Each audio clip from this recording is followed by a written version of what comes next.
East Hampton Town Board, you are live. All right, thank you. And good morning and welcome everyone to the Town Board work session of March 12th, 2024. Cheryl, if you could please read the roll call. Yes. Councilmember Flight? Present. Councilmember Lees? Present. Councilmember Rogers? Present. Councilmember Colder-Piedmont? Present. Supervisor Burke Gonzalez? Present. If everyone could please stand for the Pledge of Allegiance.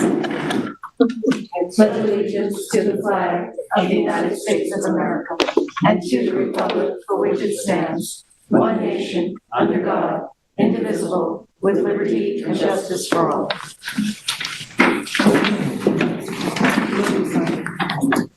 So today we're going to open up with public portion, and we're asking folks kindly to keep their comments to 3 minutes if they could. And then we've got 7 topics that we'll be discussing. The 2024 capital plan with Becky Hansen and some of our department heads. East Hampton Town Police Department annual report will be given by Chief Michael Sarlo. The chief will also be giving a report on speeding statistics in the town. Sergeant Kenny Alverso will be giving a presentation on vaping, what the community should know. We are going to be postponing the Energized East Hampton Solarized campaign until next week. We're also then going to have an easement discussion for 3 Hedges Avenue, East Hampton, and Council Member David Lees will be giving us a FIMP update, and Council Member Kate Rogers will be giving us a Ditch Plains update. That will be followed by liaison reports, and then we have a few resolutions for today. So let's start with public comment. Is there anyone here that would like to address the board? No. Jason, is there anybody on the line that would like to address the board? Give me one moment. No one is on the line who would like to, there's no callers. All right, so our town administrator, Becky Hansen, will start with the 2024 capital plan. Welcome, Becky. Thank you, and good morning, Supervisor and Town Council members. I'm here to present the 2024 draft capital plan. You can see, and members of the public who did see posted on our website Friday afternoon, we have revised the presentation itself this year, decided to provide more of an outline and background information concerning the plan, similar to what the town board does for the budget with the supervisor's message. So I will read from the overview from the capital plan, and as the supervisor said, we do have some of our department heads from some of our larger departments today who are here to talk about some of their requests. The town of East Hampton annually adopts a 3-year capital plan. A municipal capital plan is an outline of proposed capital projects for various purposes, including but not limited to physical betterments or improvements, new construction, reconstruction, or upgrades of municipal facilities, acquisition of vehicles, apparatus, or equipment for use by municipal employees, the acquisition of land, and preliminary studies or surveys that will result in any capital improvement. The annual process includes notification to the department heads for all town departments that the Division of Finance, with the Office of the Supervisor, is seeking requests for projects for the current and succeeding 2 years.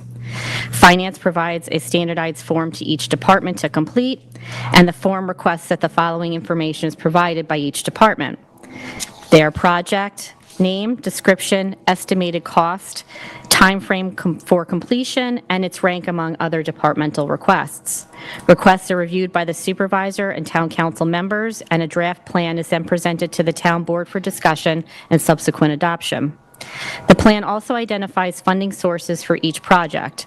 These sources can include, but are not limited to, debt service, appropriation of capital reserve funds, the appropriation of operating funds, which is the regular town budget, the appropriation of unassigned fund balance, grants, or any combination of the aforementioned funding revenue sources. For projects that are to be funded with debt service, the town will then approve resolutions to authorize the respective debt service for each project. The town of East Hampton believes that due to their sound and strong fiscal practices, there are healthy fund balances in the whole town, part town, highway, and sanitation funds. At the conclusion of the fiscal year 2022, the town had the following fund balances that's in the report before you today. Cumulatively, just for the benefit of the public, that amount was over $62 million. In 2022, the town determined that to to limit its long-term bond indebtedness, it would finance projects that cost $25,000 or less with unassigned fund balance. In 2023, the town increased that amount to a cost of $60,000 or less per project. Although we are still in the process of closing out the 2023 fiscal year, early indications are that the same funds will realize some level of fund balance when we close out the year end.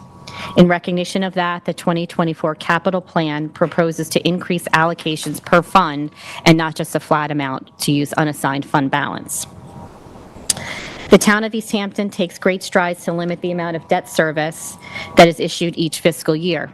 In 2023, during its AAA rating, Moody's stated that the town's finances are very healthy and fixed costs are quite moderate. The town's financial position will remain strong due to its conservative budgeting and proactive financial management practices.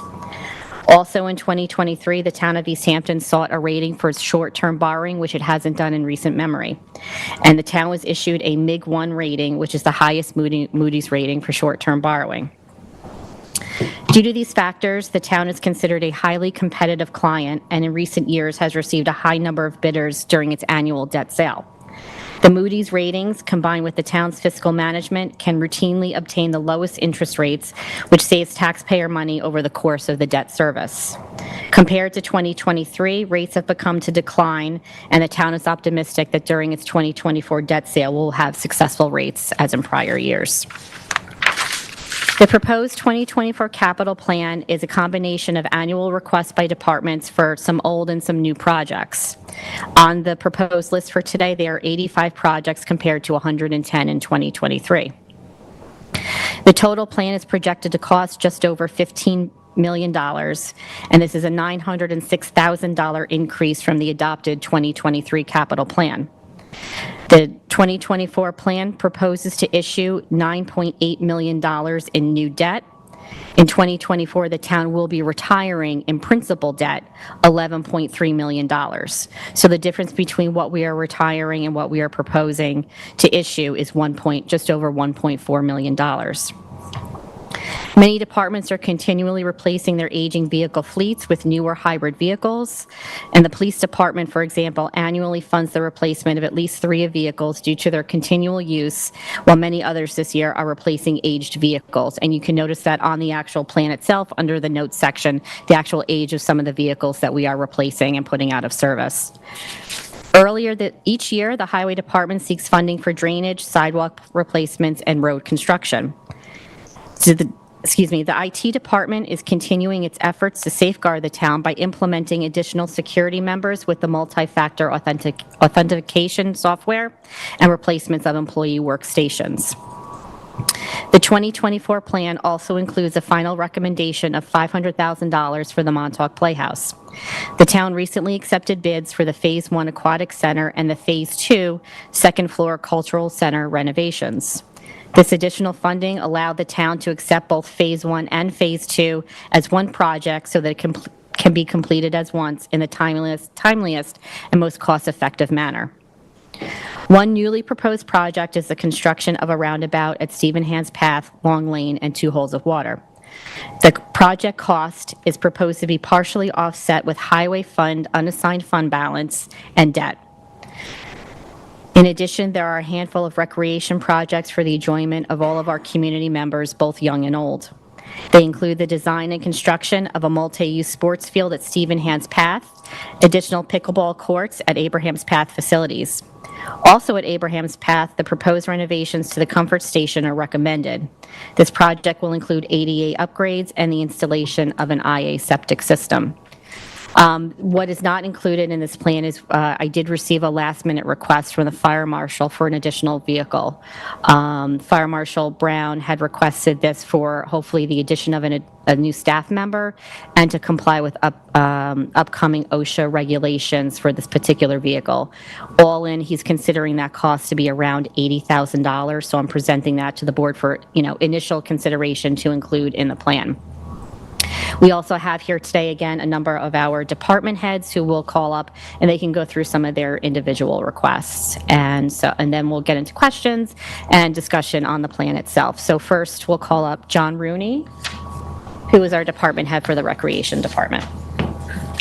Great, thank you, Becky. Welcome, John. Morning, everyone. I just have from Can you do Recreation. me a favor? Can you just lift the microphone and make sure they can hear us? There's some work You're a lot taller outside. Can you hear me? I figure I'm tall. Loud and clear. 8 items that we're requesting from Recreation. Becky had touched on a couple of them, but I'll just read through them all. They're in no particular order.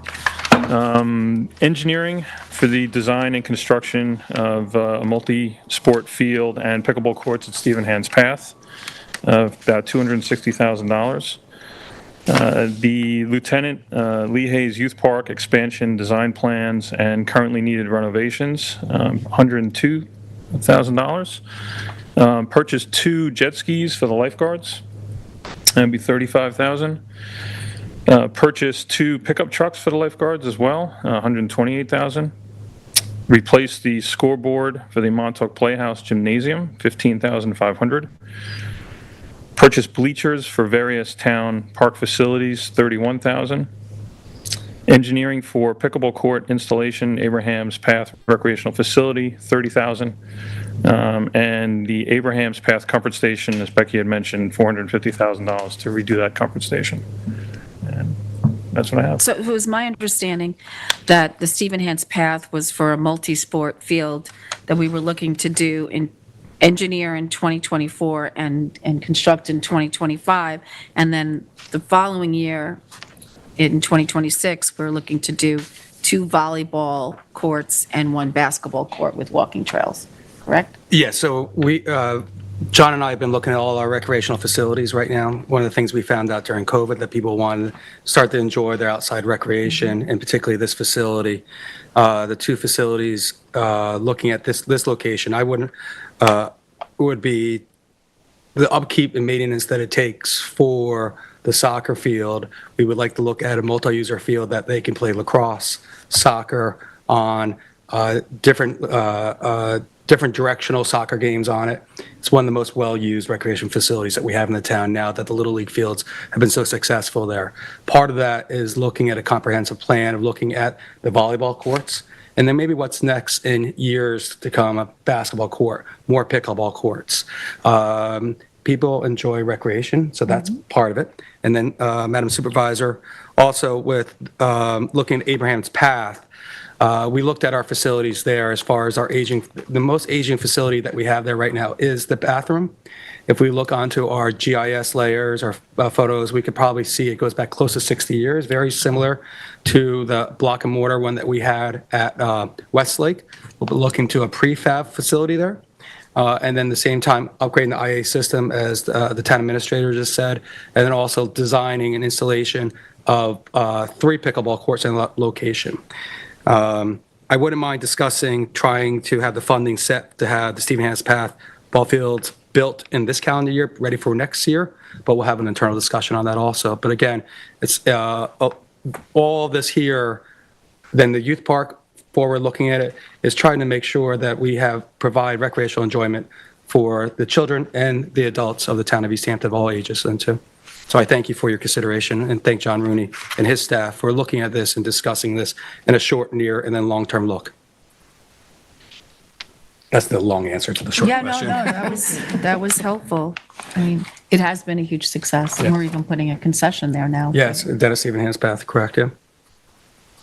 And then also online, part of the CDCH building, our capital project managers are working on that, and we're going to move forward to that project licensing out in this calendar year also. So it is a community hub. I think we called it a campus, an athletic recreational campus at one point. Great. Do any board members have questions? No, I'm supportive of this. I support. Okay, thanks, John. Sure. All right, Becky, who's up next? Sure, we have Steve Lynch on behalf of the Highway Superintendent and also the Department of Sanitation. Great. Welcome, Steve. Good morning. Good morning. Mickey, snow plows, what we're doing every year is we're replacing old ones. So over a period of 10 years, we'll have replaced all our snow plows with new ones. The roundabout, which talked about and David knows, that's something we've been working on for a few years, and it's going to make that intersection so much more safer. And we're buying smaller dump trucks because we have a hard time with CDL drivers, finding CDL drivers. So this way we can hire them as laborers and put them out to work and not have to, so they can get around. And, the little trucks don't do as much, but it does, and they're good for plowing snow too, and anybody can drive them with a Class D license. 2 new mowers, pressure washer for cleaning equipment, refurbishing trucks. Everybody thinks, oh, that's a lot of money. Like we have 2 trucks now where the emissions is bad and all has to be replaced. The muffler alone is $12,000 just for the muffler. Wow. By the time we do 2 trucks is going to probably be close to 50 grand. Just doing the emission stuff, nothing else. Drainage, we do, that's a reoccurring thing every year. And the way the weather is now, it's just the floods and everything are worse and worse. There's no way we're going to capture everything, but, we're helping. It's helping. The sidewalks every year, just ripping out old sidewalks that are broken up and replacing them ADA compliant. And the road construction, that's yearly. We do that every year. We should be doing, around 20 miles a year. We're not, but, for the life of asphalt, that's what it needs. So that does help. And the state has been very gracious to us with CHIPS, the emergency winter recovery, the pothole thing. So we're up to like $1.2 million, $1.3 million a year from the state reimbursement. So that's excellent. Okay, sanitation. The 40-yard containers is when the public goes and drops off. They're the containers there. We got to replace a couple every year because they rot out. The radiation detectors, right? They were knocked off years ago, and this year we got 2 hot loads. So we want to replace them. So when a hot load comes in, we know who has the hot load, and we can stop it before they dump. Right? The grinder. Right? I try to replace that every 5 years. We get a grant every 10 years from the DEC for 50% of the cost. The reason I do it every 5 years is that's when the warranty expires on the motor, and it's a CT32 Caterpillar, and the motor, 2 years ago, the cost of that motor was $500,000. So if it blows up, and at 5 years, we're getting almost a $500,000 trade-in for the machine too. So it has to be replaced every 5 years. And every 10 years, we get 50% back. Right? The lean-to building, right? That got damaged during Sandy and just never got fixed, but there was a roof still over part where the C&D, the construction material was. But last year, the year before, that roof got taken off in a storm. And now the DEC is on us because it's supposed to be undercover. So we haven't got no tickets yet, but they write us up every time they come in. I keep telling them we're working on it. It's in engineering and it's getting done this year. So that's good. The 2 payloaders, I see you have 1 for us this year.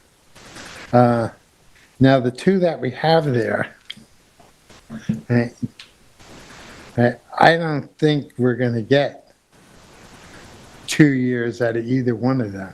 I just spent $30,000 on 1 just to get it going so we can, manage the springtime. And the same thing with the payloaders. You buy 2, you get 1 for free because we get a 50% grant back on them because these loaders only work in the back. So Steve, are you asking then to have purchase 2 in 2024? I mean, even if we have to take it out of our fund balance, but I think we're going to get caught short with only one, because those machines got 18,000 hours on them. And that's a lot of time in a facility and like we have, and, they go every single day, and they need tires again, both of them, right? The tires are $22,000. Just put a set of tires on. They both need the DEF stuff done on. We just had one done, and that was $36,000. The other one needs it too, and I'm trying to hold back until it absolutely has to, because I want to see what happens here before I spend, because it's money we're going to put into it, and we're never going to get it back. We're not going to recoup that money. Steve, sorry, what happens to the old payloaders? Like what happens to the old payloaders when we get the new ones? We auction them. We auction, okay. Steve, I'm sorry, We'll keep one old one for construction debris, the best of the two. Yeah. That will just do construction debris, and the other one will auction off. And believe it or not, we get pretty good money in the auction for them. and Steve, you mentioned a grant. I didn't get to write down everything that you said for the purchase of these. It's a DEC grant for anything you do with recycling, right? If that equipment is used 100% for recycling, right, they give you 50% back. Whatever you put in, if it costs you $100,000, they give you $50,000 of it. Like we have the tractor trailer there that's just recycling stuff. We bought it 4 years ago. They paid for half of it. It was $230,000. They paid for half of it. We got a new walk-in floor trailer, right? They paid for half of it. Those 2 payloaders that I want to replace, right? I bought 2, they paid for 1, and we paid for 1. The grinder that's there now, we paid for the whole thing, but we got $500,000 trade-in. It was $1 million, so we still got it for half price. And we got a grant on the first one, and we bought the first one. It was supposed to be a smaller machine, and the people we bought it from, they had bought the biggest machine they have was supposed to go to Iceland, and they ended up not taking it. So they gave us that machine they gave us $1 million machine for $750,000. That was from Moorbark. So really, we're way ahead of the game on the grinders. If you take all the refunds we got and everything, we still haven't paid for one. And that's all I have. All right, beautiful. Anybody have questions for Steve? How does the board feel about moving the Second payloader. payloader? And everybody's good with that? I support. If you want to come take a look. Yeah, so has Tom. Tom's liaison sanitation, but I just go to sanitation. Like, I think I was there 4 times on Sunday getting mulch, and you see that, I'm there all the time. I like my gardens, sorry. And I would just like to thank David and Tom, because they're very involved in what we do. So, it helps out. It frees up some of my time because they'll take on some stuff and do it. And hats off. The other thing I just kind of want to mention to the public as well is that, the mulching is a revenue generator for the town. And if the grinder stops working, that revenue stops. So it's important to keep Last this. year, we had lost the mulch season because the machine broke down.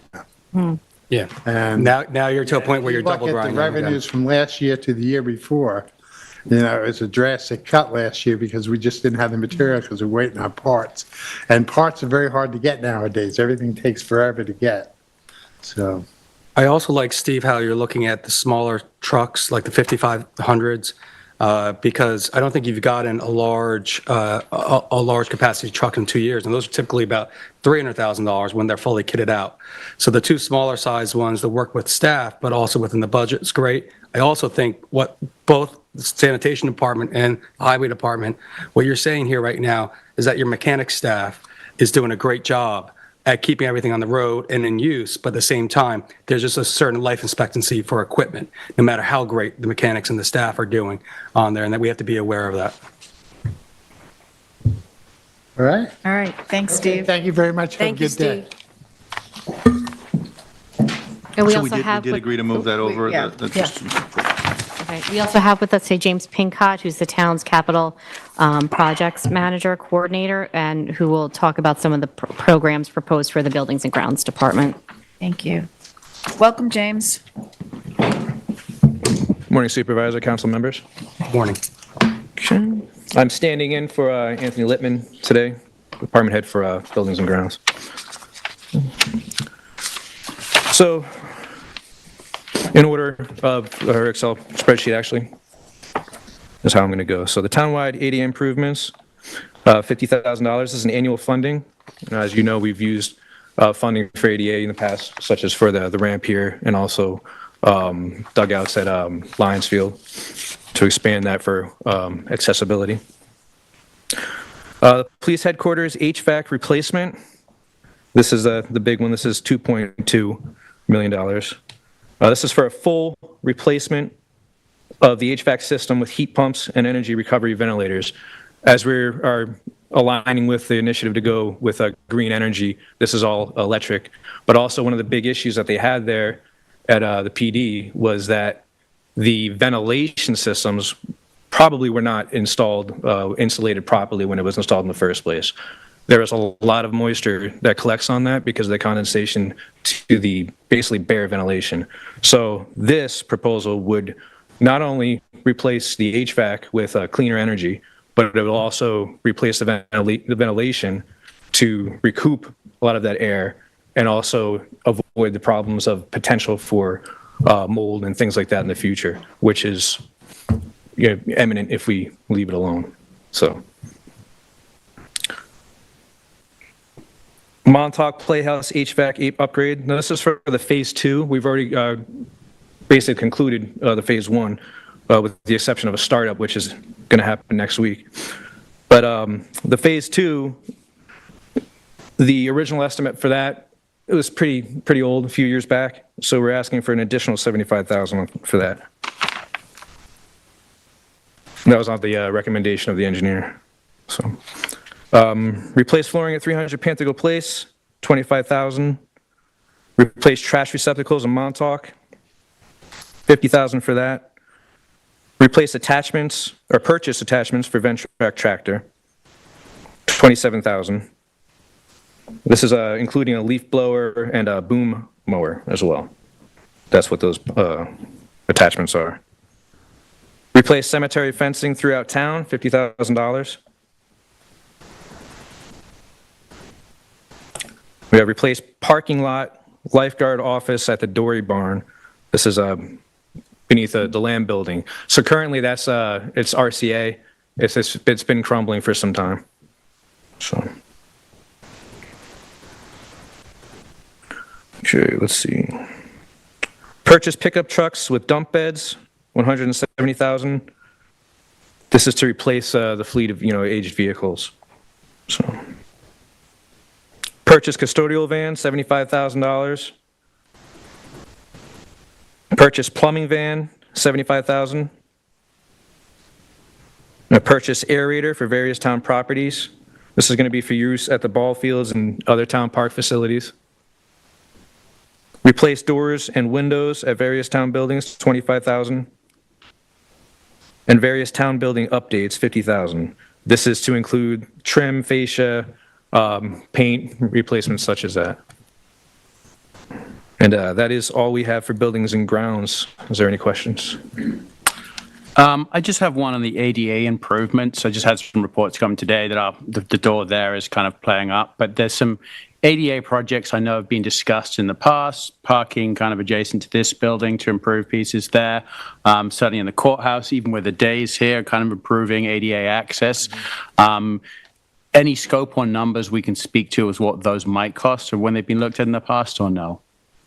Well, I think that the courthouse, the ramp leading up to that would be a good indicator of what the costs for such as that.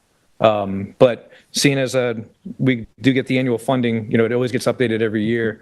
We're always actually, looking to do more with ADA improvements.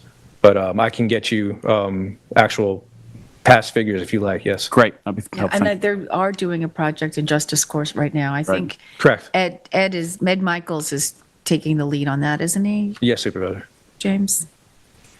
So a couple of these in here right now, so I'm a liaison on the buildings and grounds. Some of the equipment's put in there to actually work smarter, not harder. Correct. There's a new piece of equipment that we purchased this year to it's a ball field groomer. Goes back to recreation. It gets our fields ready and playing ability in Montauk specifically. Also, locations like Terry King, and then also in Maidstone. But some of the machine that we have has attachments to it. They've been used in other municipalities. We vetted them, and it just allows the town to work a lot harder, just smarter with a one operator instead of where it might take 4 operators or 4 individuals to do the work. We would now have a machine doing it, so there's an upfront cost to that. Also, on here, a lot of this is just showing that what is it? An ounce of preventative measures will save you a pound later on. We are at a point where we are still 12 to 14 years outside of where we were from the major recession, that we're now at a point where over your administration that you've been here, the town is really working on maintaining the buildings, fixing them, getting in front of it now. It takes a cost, but also takes annual maintenance that we need to have to be able to buy some of the equipment on there. So that's some of it, what it is. Last thing on here, the custodial plumbing vans, yes, they cost more, but that's part of what our town's initiative is for having our fleet being electric fleets. We actually just have taken in one of our first ever electric custodial vans. It's actually on the charging booth outside there. I don't know if there's any other municipality that has one of those, but we are taking a leadership in our fleet upgrades to electric vans. It just costs more up front, but the long-term gain is well worth it. Yeah, Thank you, proactive as opposed to reactive. Yep. Anybody else have any thoughts, questions? Thanks, James. I have a question. There might not be a great answer for it, and there's probably, it's just for the sake of the question itself. The police headquarters, the HVAC replacement, that's a very large number. Do you have any idea what it would cost if it weren't the heat pumps? Just, I'm not suggesting. I don't. I can get you that answer for sure, but I mean, it would be less. However, it wouldn't align with our initiative. No, of course, for green yeah, energy. I'm not. Yeah. You just wanted to see what the premium I'm is. just for, curious. you Yeah, know. Yes, but I I recently toured the headquarters, and I understand how massive that facility is, and that there's a lot of work to be done on that system. I'm just curious, but maybe I can take that offline. No, but I would absolutely research that and get you those numbers anyway, just so you can see it. Great, thank you. No problem. Any other questions? That's it. Thanks, James. Thank you for having me. And also, just that 2.2 is an estimate. Obviously, we don't know until we go out to bid, but we Yep, want to of make course. sure that we have enough funds in place. Hopefully, we wouldn't need to supplement anything. But if the board, when it comes time to put out something to bid, wants to put together, maybe 2 proposals, or an add-on, to it for a bidder to look at a secondary component for that project, we can always have that conversation when the time comes. But again, obviously, you want to err on the side of caution when we issue debt for a large projects up to a certain amount, that we don't have to come back and ask for more money or supplement with fund balance if we don't have to. So, but hopefully, we're starting to see some of our bids come down from estimates from in years past. We're finally starting to see some of those things come in less than we anticipated, which is a good thing. So, and finally, we have Chief Mike Sarlo on behalf of the Town Police Department and the Town Communications System. Great. Welcome, Chief.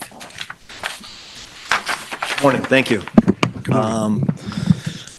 Just to make a quick review of what we have on proposal for the upcoming year, there's 18 items. I would say, I think 6 of those are technically fall kind of within the townwide as they relate to the radio system and the police garage, which service the entire town workforce. We have, annually, we put in for our fleet upgrades for the police vehicles. Those costs continue to escalate. We're starting to try to move towards the hybrid model. We can't go fully electric. There are some small municipalities that are going with electric police vehicles. It's not fully practical for us at this point in time with the availability of those vehicles and the extent of use that our vehicles get. We're continuing to try to upgrade equipment and availability in the police garage to work on these as we move forward as well. So there's, other steps that need to continue to be taken. We're working on hybrid wherever we can for our non-frontline vehicles. And so that's just something I wanted to touch on. We also have our computer hardware is on an annual upgrade schedule as we continue to modernize and upgrade, whether it's our records management system or just even our operating systems to move up to current standards. A lot of our hardware it becomes extinct, needs to be upgraded and replaced. That's just an ongoing rolling cost. Looking through, I think, the things that would probably be for discussion would be this. We have a building that we'd like to try to build somewhere in our property within our campus up there, most likely in the impound yard, which we've already started to field some plans and estimates on. Essentially, we're kind of out of space to store some of our larger scale equipment, meaning our mobile command unit, our emergency services unit van, our police dive truck. We have sort of a fleet that we were piecing together and putting in different places. We'd like to kind of have them all under one roof, climate controlled, safe, right at headquarters for emergency response teams to be able to grab and go. Additionally, to have some outdoor, that's not within headquarters, but contained storage for impounds. So we would keep one bay open in order to be able to put a vehicle that was impounded as part of a safety inspection from a serious accident, things like that. As Councilman Lease and Flight came and Piedmont came in toward the building the other day, we have some space issues, as big as that building is, as we've built out, storage. We were using a lot of storage in the upstairs, and we had some load-bearing issues. So we kind of need to make sure we have enough storage. And this building would serve about 3 purposes for us. And it's just something we'd like to start to move forward with the formal engineering plans and see where that falls. And police headquarters was never designed to be No. police headquarters. No. As many of you know, it's a 20-year-old retrofit now that's creating a lot of capital project plans, whether it's what was just mentioned by Mr. Pincott in reference to our HVAC system. As you guys saw on your tour, we've got a lot of moisture. We've had some mold remediation. One of the projects here is also to revamp our radio room in the dispatch center. It's 20 years old. The furniture, the flooring, the carpet, the wall, everything's 20 years old. We need to rewire some things as we do upgrades to the computer and radio system, pulling out the flooring and wiring everything underneath. Instead of just putting it back haphazard, it's probably time to re-engineer and revamp and redo that room, bring it kind of up to modern standards to meet all the equipment we have in there and everything else. Our headquarters parking lot has been in disrepair. We've had issues with flooding and freezing and things like that. Needs to be clear coated and relined, things like that. Some minor equipment replacements for our emergency services team and some upgrades at our police substations for bathrooms and things like that we rolled into capital.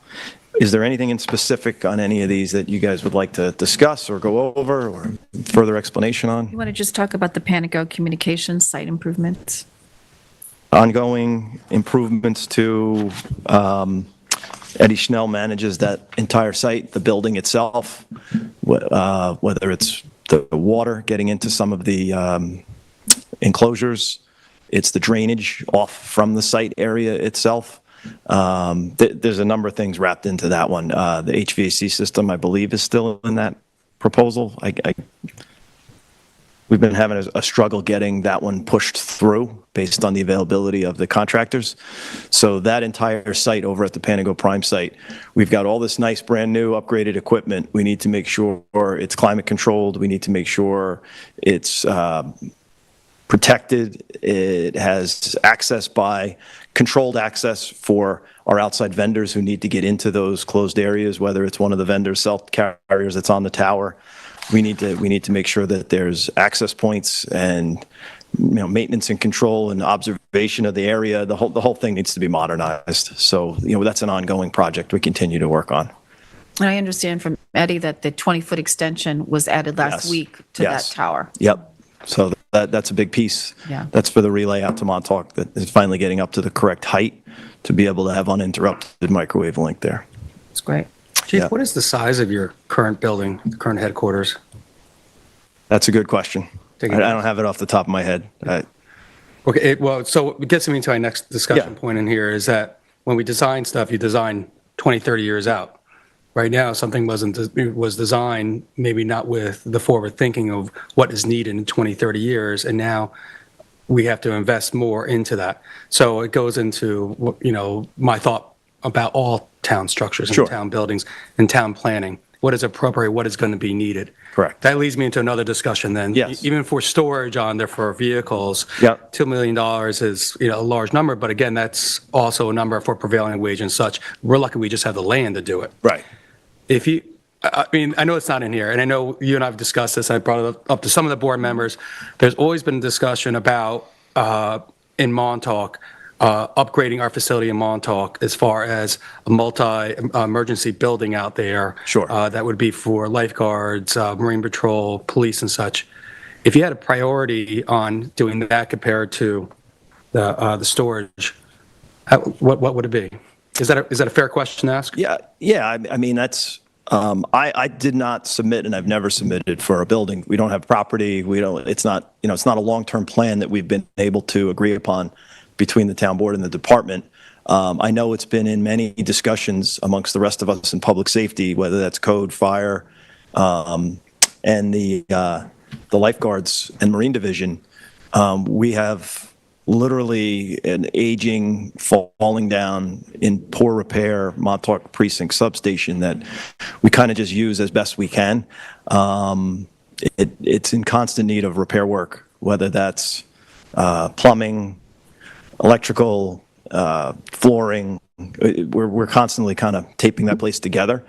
It was a donated modular home, 40 years ago, and it's very small. So we turn out 2 officers per shift there. We have a supervisor who rotates through there as a precinct, staffing. We try to keep a secretary out there in the summer. But when you talk about storage of emergency services equipment, whether that's any of our vehicles or any of our response equipment, when you talk about the lifeguards, trucks, trailers, jet skis, and even for our public safety division people to have a desk to sit at, to do some research or conduct an interview or work with the PD, there's really not much space and not much room. And I think the entire emergency services would be well served, and the efficiency for serving Montauk, being a remote section of the town, would be vastly improved by having some sort of a facility there that could store equipment and allow us to run function out of. This is what we need moving forward. They're 2 separate issues. It's hard to put one over the other as priority. We have some very expensive equipment that we need to make sure we keep protected from the weather. We're kind of out of space here. And, I'm open to creative solutions. We've looked into carport type lean-tos with solar on top of them, running along the parking lot, and with some maybe drop-downs. And we're trying to find creative ways to protect our larger equipment, keep it protected from the weather, have it readily available to us. And, this is kind of a wish list thing that, for storage as well, that we'd like to move on. However, I'm totally open to whatever else we can come up with for creative solutions. I appreciate that. Maybe it wasn't necessarily a fair question, but I understand. Yeah, no, I get it. They did in highway, Steve, equipment costs a lot of money. Yep. And the longevity of that equipment a lot of times means sheltering it. Correct. We're seeing that in buildings and grounds. You don't buy a new tractor if you don't have a place to store it because the salt air, salt water out here. Correct. It's different than if we're in Kansas. But also what they did in sanitation and highway is they retrofitted one of the buildings. They do most of their stuff storage inside there, which will extend the life expectancy of a building. Correct. Which in the end saves money for the taxpayer too. Right. Sorry, I appreciate that. Yeah, and that's further discussions for the board. We can continue to work through that. Obviously, we've invested quite a bit in capital over the years in some of our larger scale equipment, so it would be nice to create better longevity out of it and protect it and have it readily available in one location as well. So. Yeah, just to that point, I agree with David about that need. I don't know I don't know as much as David, or this is my first time working Yep. with the capital plan, but I think that I'm supportive of what you've proposed here. I think separately, whether it's part of this capital plan or something else, we should start exploring where that type of facility might go, because it's clear to me that an improved space, a larger space, would help support town staff, police staff, and also serve the community. So I think that that's a need. If we're looking to the future, we can't ignore forever. And so I think I would love to start having that conversation, because I don't think there's an obvious answer in terms of where that would go or how it would work. But just want to express my full support for at least pursuing options. And that's in as a multi-phase with the initial engineering and bid process for this year and the rest of the funding to follow, just so you know. For the storage facility? Yeah. Yeah, and I'm supportive of that, independent of the other. It sounds like you need the storage facility on site regardless. I think the Montauk might be a different issue, but again, I just want to voice my support. I think it's a pretty obvious need, and I think we should start looking at it. I would second both points by my councils, both in regards to the Montauk facility. I know that's been on my radar for a number of years, but your existing facility as well. One question I'd have for you with that, and you feel free to answer or not, but locationally, do you find that is challenging to operations given the location of the facility as it stands today, or is it fully functional from your mind? The location works. It's in the center of the village. Central command is always optimal. The officers can go in and out of there and take walk-in reports and still get right out on the road, and they're in the center of the district, so it's easy to get around. As the hamlet has grown and the use of the parking areas has grown and traffic has increased, it's not the easiest to get in and out of. It's not the easiest for people coming in to make reports to find Sorry, parking. Mike, I apologize. I was talking about your headquarter facility as opposed to the Montauk one locationally. They're two I'd separate actually like things. to follow up Sure. with Montauk. Is it helpful to be in downtown, or if we were to move forward and look for property, would it be better if it was a little bit removed from downtown? Well, I think Montauk is small enough that as you start to expand from the actual business district, you're not that far afield where you can't access and get to everything. I think traditionally having walk-in foot traffic during the summer of people who are there visiting or at the beach or at the hotels, it's very convenient. However, with how many reports and incidents we take over online or on the phone and how much we work with the community remotely, basically, I don't think that's as important as it used to be. So I think the functionality of the space and the improvement of efficiency for all of public safety would override that. We don't even staff it full-time off-season. There just wasn't enough walk-in traffic there anymore. People know how to go online and ask for a copy of a report. People know how to, pick up the phone or go online and make an inquiry. So it just really, it fell off in the last 4 or 5 years with foot traffic there. And so I would say that meeting space, office space, storage space for equipment, emergency response, staging. I invite you all to just poke your head in during the St. Patrick's Day Parade and see when we have 110 police officers from around Suffolk County there, and we're trying to run a mobile command post and function on a major event like that out of that facility. It's very challenging. Right. Which goes to that we need municipal property for our growing needs in our community.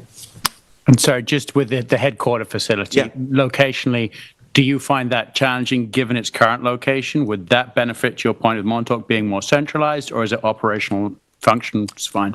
Well, we were here. It was much more functional in general. We walk across to the Justice Court, and we're here working with the town board, the town clerk, town attorneys. Central command is ideal. At that point in time, 20-some years ago, it was the best case scenario for our department to get the space we needed and to function. We've gotten used to it. It's functional, it's operational. It's challenging being on the far reaches of the municipality and this far away from headquarters for our supervisory staff, for arraignments in the morning. Just back and forth through the village is a little challenging with traffic, as you all know. But we're used to it at this point, and it runs itself as far as handling that. But, you want to build us a new headquarters here. You'll never say no to that. We wouldn't turn it down, that's for sure. I think you've really established the need for the to house the vehicles clearly. And I also think in this conversation, you've also brought up another situation that needs to be fixed. So I don't see it as an either-or either. I see it as something we need to look at. I'd love to continue to work with you all on, finding some location and, putting forth a long-term plan to see if we can improve our presence and the efficiency of the whole town safety operations into the easternmost hamlet, which is also the busiest for 4 months out of the year. So, Great. anything else? I think that's it. Okay, thank you. Thank you. Thank you.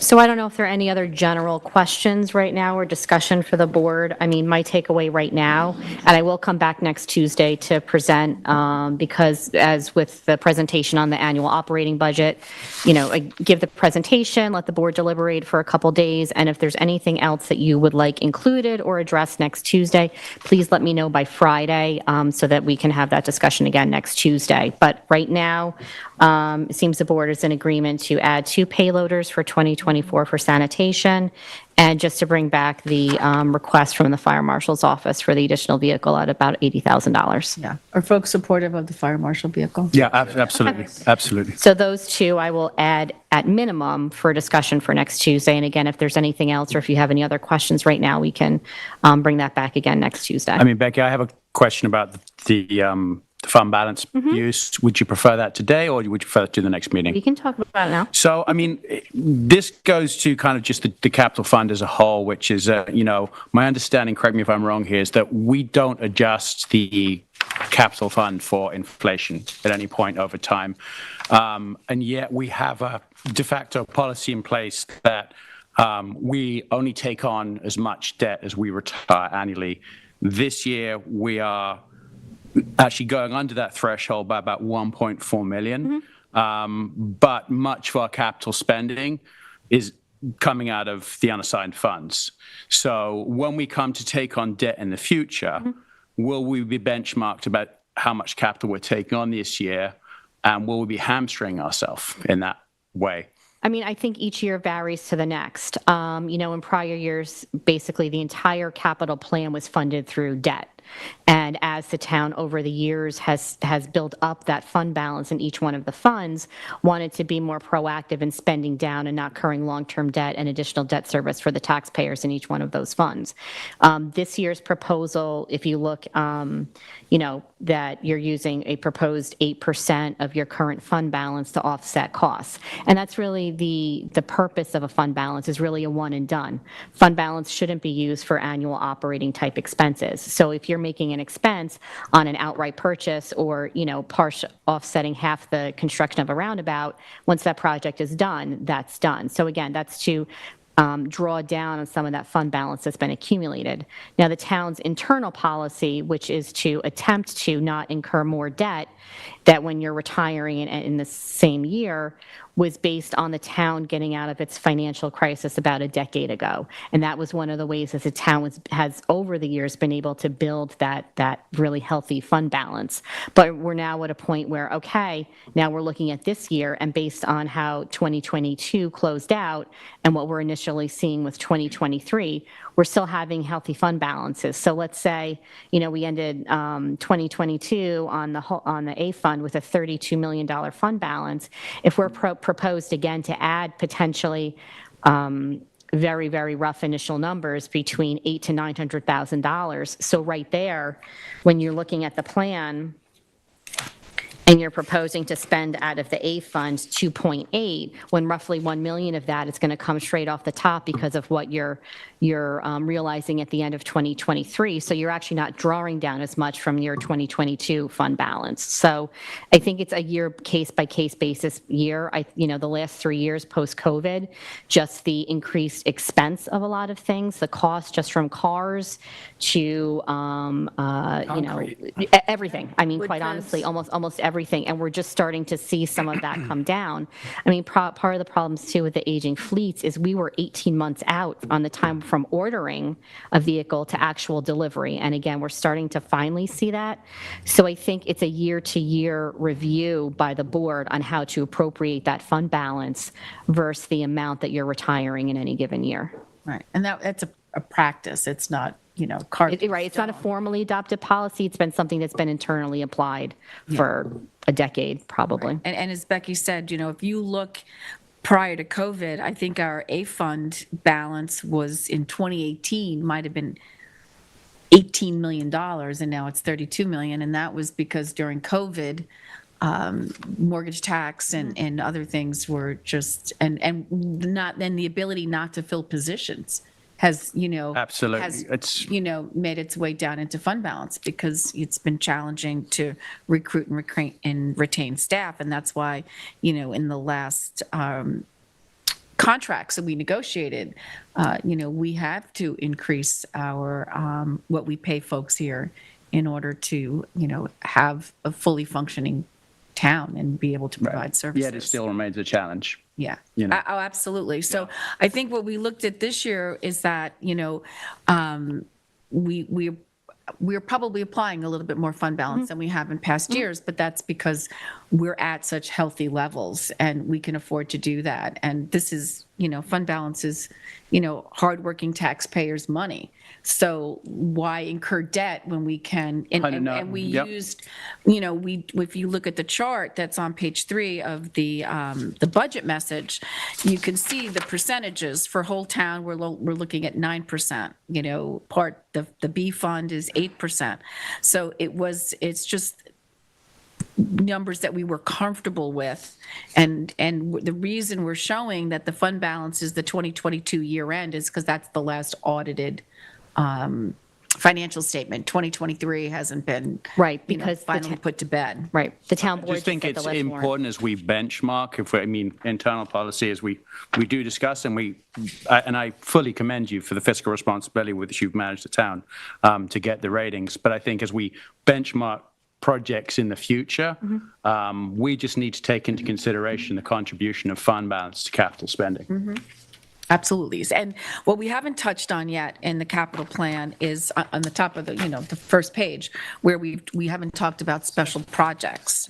So we have, as Becky had said in the budget message, that we've got $500,000 allocated to the Montauk Playhouse. That's because the numbers came in so good, and that we were able to do phase 1 and phase 2 at once. So the town had increase their appropriation from $5 million to $5.5 million. The coastal restoration projects at Ditch Plains, we have $1.75 million there now. We don't really know. We're waiting to, we went out for RFP for a coastal engineer. So Kate is working with Dr. Bukanevich on plans for that. We're also hoping that we're going to get matching funds from New York State, but we haven't heard that yet. So that number, could go up, but our practice has been that when we're looking to purchase sand, we use fund balance. We don't bond for it because, unfortunately, it could be here today and gone tomorrow, depending on the storms and Mother Nature. David, I don't know if you want to talk to the Montauk, downtown Montauk streetscape. So with the downtown Montauk streetscape, last year we started working using ADA accessibility money by redoing a lot of our sensory mats and our ramps. And we looked at locations that need a fix-up for either potentially some plantings of trees that have died off, or also bricking of areas that are now trip hazards, or also areas that we see that should just be bricked over because pedestrians are using it anyway. So having that fund line over there, we're working, it gives us an availability to upgrade our beautification aspect. The parking kiosks are part of the paid parking in Montauk initiative that we're working through, working with Chief Sarlo and staff. We've now been able to we finally have in our license plate readers, moving forward with that, but that funding became a little bit more expensive. As Tom had mentioned, things have gotten more expensive over the last years when we finally go to discussion then to purchase of it. The other one that I have in here would be security camera installation at various locations. We started working on that multiple years ago at our dock areas. We did it last year, working with Town Hall and other locations. We have a tremendous amount of vandalism at locations that are bathroom locations that are outside the hamlet area, center areas. Knowing with the anti-Semitic writings that we had back this past wintertime, we are working with Chief Sarlo and Eddie Schnell, looking at locations to use our IT and our services that we have for broadband right now to be able to place cameras in appropriate locations to make sure we keep our residents safe, but also understand that we're not doing this as a big brother, but it's more as as if something happens, we now have a camera in place to go back and see through our investigative means. So that's where we're at in the age. So those are the two of the projects we're working on too. That's what I have in those special projects. And then as far as digitization, we're actually taking a year off. This is a project that started during the Cantwell administration, but we've got so much in the pipeline right now, we feel that we need to catch up. And the Long Island Greenway was one that was there for initiative. With the county. For trails, for a beltway trail to be able to move individuals through the communities along Long Island, but not necessarily on the highways, which people are clamoring for safety. I like to bike, I like to hike, or I want to walk, but we need to find a way to do it a little bit safer. So that was an initiative the town board implemented last year, and it was a 3-year commitment of $50,000 a year for $150,000. Right, and I double checked with the planning department when developing the plan, whether that, because when the planning department presented the Greenway last year, there was a suggestion that the town may not have to give any funds towards the project, that the county itself would be offsetting the project through its own grant. So we did put it in as a placeholder again this year, checking with the planning department just in case. Right. And so one of the things about the capital, what I've seen over years, and even when so this is my 7th, maybe about the 6th that I've really been fully vested into. Because the first one, again, you come on quickly, you're catching up as junior council members. There in the past, 10, 15, 20 years ago, there were a lot of projects just never got completed. So a lot of money was put forward and bonded for, and you're just playing debt service down over debt service. Nothing was getting complete. Recently, in the last 5, 6 years now, then too, and under the assistance of Becky and her staff, is that we appropriately space what's going to get used. So we're not just bonding to pay debt service off. We want to make sure if we have to phase or stage things in, we do that appropriately because we want these projects to happen. So there's no need to waste the taxpayer money on debt service if something doesn't happen appropriate. So that staging and a phasing in is allowed. Amagansett Comfort Station was a fine example. I didn't want to do it, but yeah, there you go. Or even the Amagansett bus stop.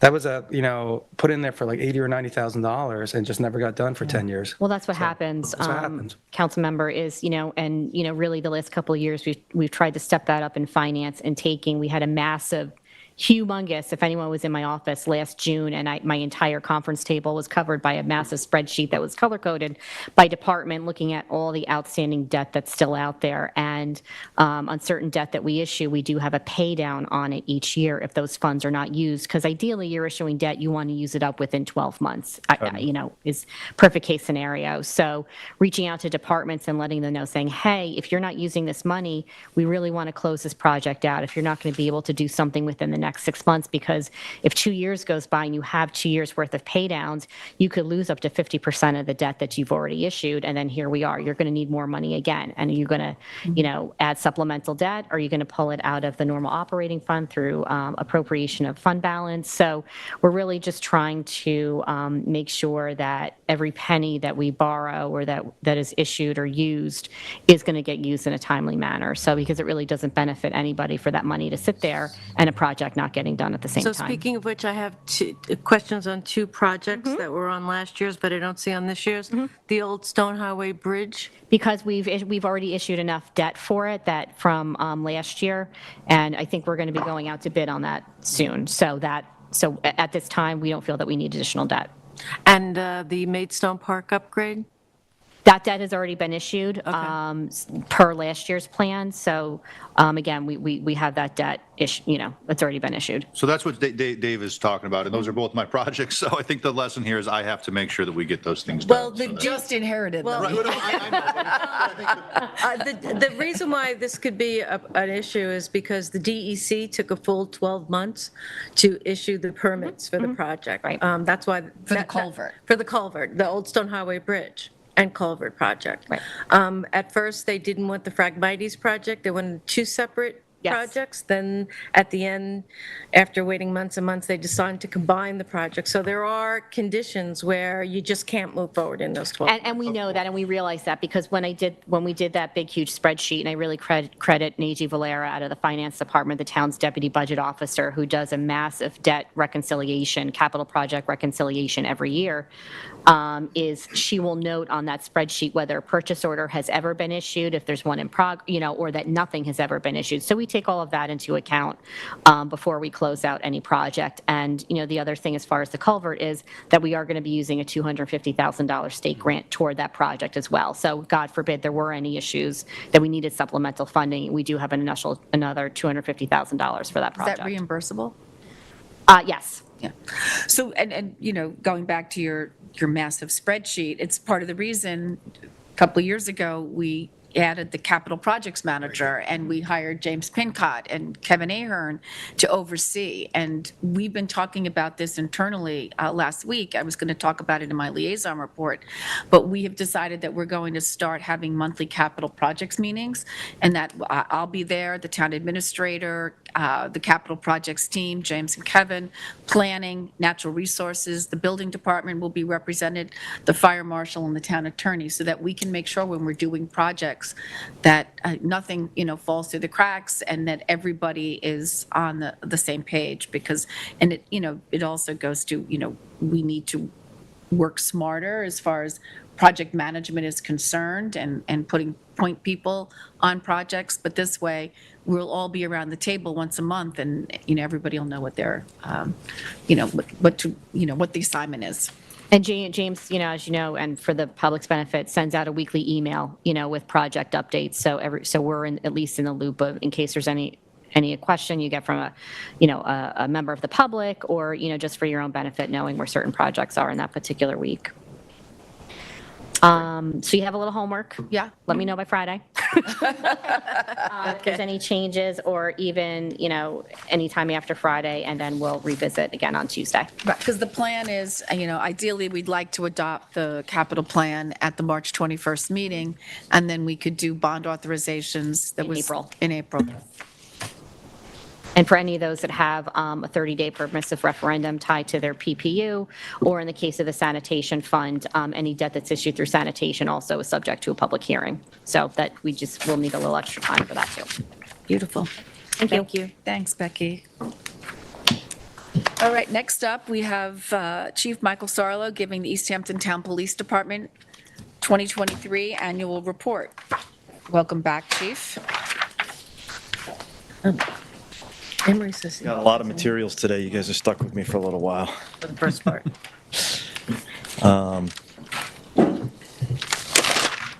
But I don't know if we want to.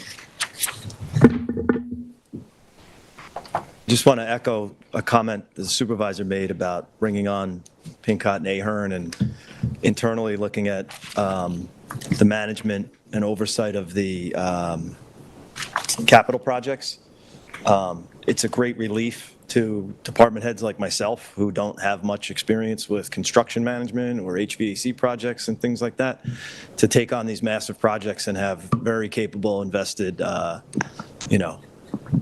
supervisors who can oversee this and stay on top of it all. It really helps everything flow and move along, and projects get completed much more efficiently. So I appreciate everyone's efforts in making that happen. So.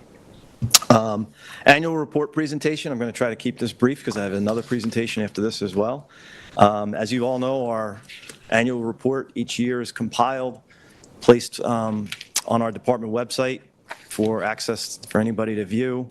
It's basically a compilation of our statistics, our personnel, reporting, fund that we get reimbursed from through grants. It's training records, our community outreach efforts,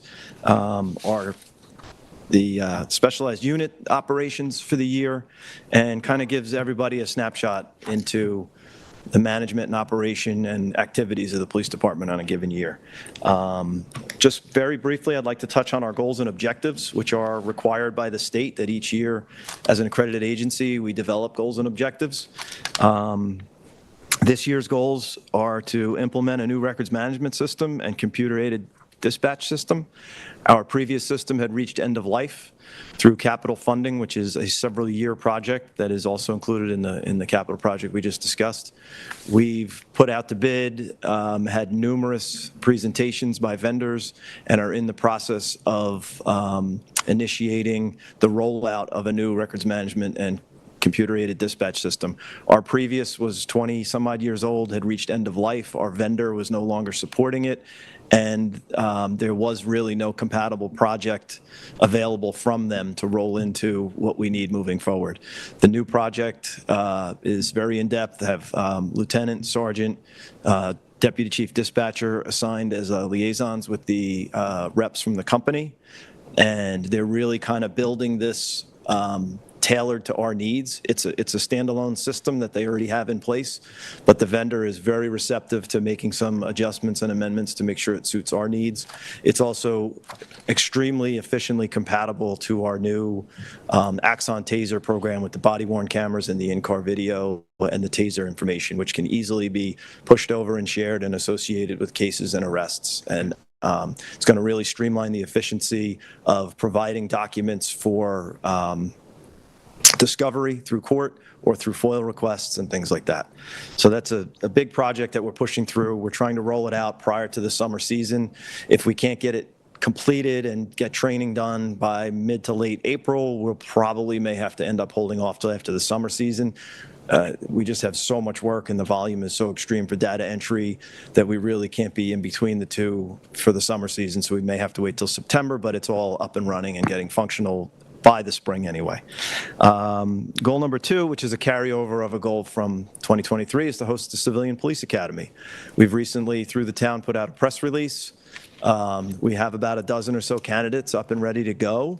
I don't think we've had a civilian police academy in about 20 some odd years, and we're excited. This was a key piece of the Police Reform Committee, felt that we should try to really share as much information as we can with key members of the public to educate and inform and build bonds so that people who are invested in advocating for the community understand how we're trained, what we do, where our operations fall, and we continue to build bridges with the community through this. It's going to be an extensive program. People are going to have to make a significant time commitment, but it's extremely interesting, and people usually walk away with it, walk away with a tremendous appreciation of the training and investment and professionalism of our department, and we also take a lot away from the questions and feedback we get from the community members who join us in this. So we're getting ready to start that towards the end of the month. We're also looking, goal 3 is to fill all uniform staffing positions. We've just had 3 officers who were out long-term injured, receive disability pension decisions, and another retirement. So we're about 4 officers down short of our full staffing level right now, which does have an impact on the staffing on the road. A brand new civil service list just came out from the test that was given in June. We've canvassed that list, and there is orientation sessions beginning with Suffolk County Police Department's Applicant Investigation Unit beginning on March 19th. The goal is to put 5 or 6 officers as candidates into a July Police Academy class hosted by Suffolk Police Academy. Our goal 4 for this year is to increase department training in crime prevention and community relations. Sergeant Alversa is going to get up as our school resource officer or supervisor and give a presentation after I'm done in regards to vaping, and he oversees and gives a number of presentations to the school and the community. We feel there are many areas where we can provide proactive information and share information with the community that are extremely valuable to building relationships between the police department and the community, and also help deter crime by making our citizens more aware of how to avoid identity theft, scams, how not to fall victim to certain schemes to defraud, how to be more aware of opioid trends, things like that. So we really want to get more officers involved in being able to get out into the community to perform community relations and do crime prevention, which could be anything from going door to door to make notifications to the public about larcenies out of vehicles to, participating in drug take-back days and things like that. So that whole aspect of what we're doing as a police department, we're trying to find more training and continue to push the department forward that way. That's a quick overview of this year's goals and objectives. The reviews of last year's are there online. I'm going to try to blast through this so I can get on to my next presentation. I'd like to go to our department. Sarlo show today, yeah. Yeah, I know. We'll keep it moving. Department awards, I'd really like to highlight our Police Officer of the Year, Officer William Hamilton. He's only in his second year with the police department. He performed 3 extremely brave and selfless acts, and I know he had said that he was just in the right place at the right time, but anybody can be in the right place. It's how you handle yourself and how you're prepared and how you deal with the stress and pressure of a situation when you're in it. And he performed exemplary, and we're very proud of his efforts. And, taking a weapon off the street, stopping an operator with a stolen vehicle and multiple possession of stolen items, and also stopping someone who was having a medical emergency in their vehicle driving down the road, heading into downtown Montauk, all over the road, forcing vehicles off the road, almost crashing head-on into a school bus.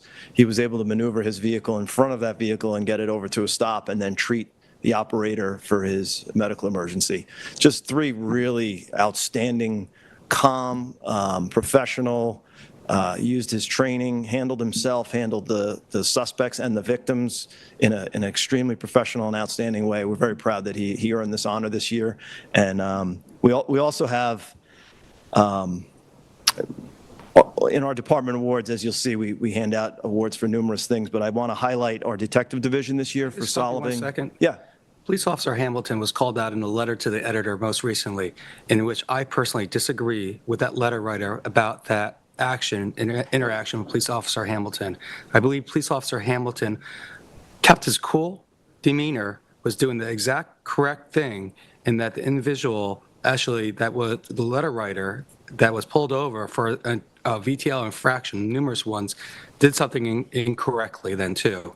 So what I want to thank is Police Officer Hamilton and your staff training, because it was on full display at that moment on there then too. And I want to defend Police Officer Hamilton and the other officers' actions on there. Thank you. Yeah, agree wholeheartedly, and I also think it's a testament to the fact that we have cameras and willingness to use those, and I think this incident shows why that is so helpful, because you can see exactly what happened, which I think demonstrates exactly what David said, which is professional behavior and appropriate behavior. I truly appreciate that feedback. I just want to share, first of all, you guys are taking most of my report, but no, in all seriousness, I wanted to thank the board for supporting us with the body-worn cameras, and this is a prime example. As I mentioned in last year's report and in my budget requests, it's a key piece of evidence in criminal cases, but most of our either civilian complaints or just behavioral complaints or people coming forward to complain about our officers usually falls either in the car camera purview or now with the body-worn camera.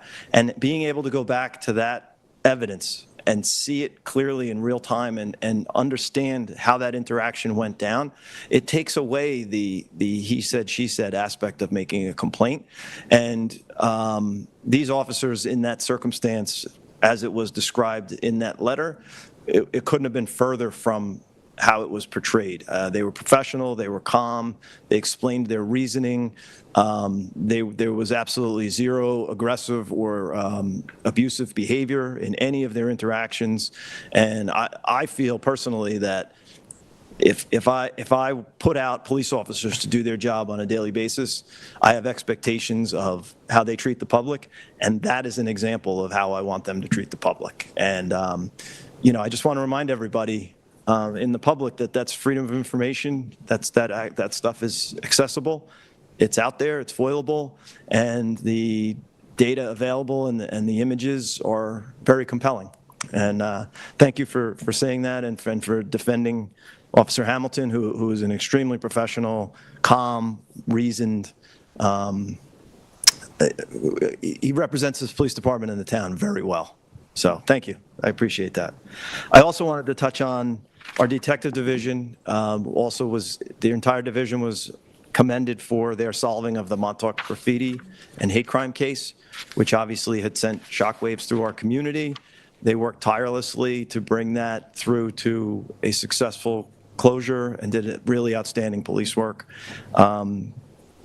Officer Robbie Stone this year also responded to a call wherein there was a report of a subject running down, walking towards Daymark's Deli on 3 Mill Harbor Road, firing what appeared to be a firearm into the air. He responded to that scene and situation and took the subject down into custody safely, quickly, without putting anybody else in the public at risk. He performed his duties tremendously. He's honored here for this, and I really want to thank him. That situation could have gone sideways and could have been bad for a lot of people involved. Ultimately, it was a airsoft type gun, but people in the public don't know that, and our officers don't know that when they respond. And, as far as the way the call comes in and the weapon that the subject is holding, he did a tremendous job, and I want to thank him for that.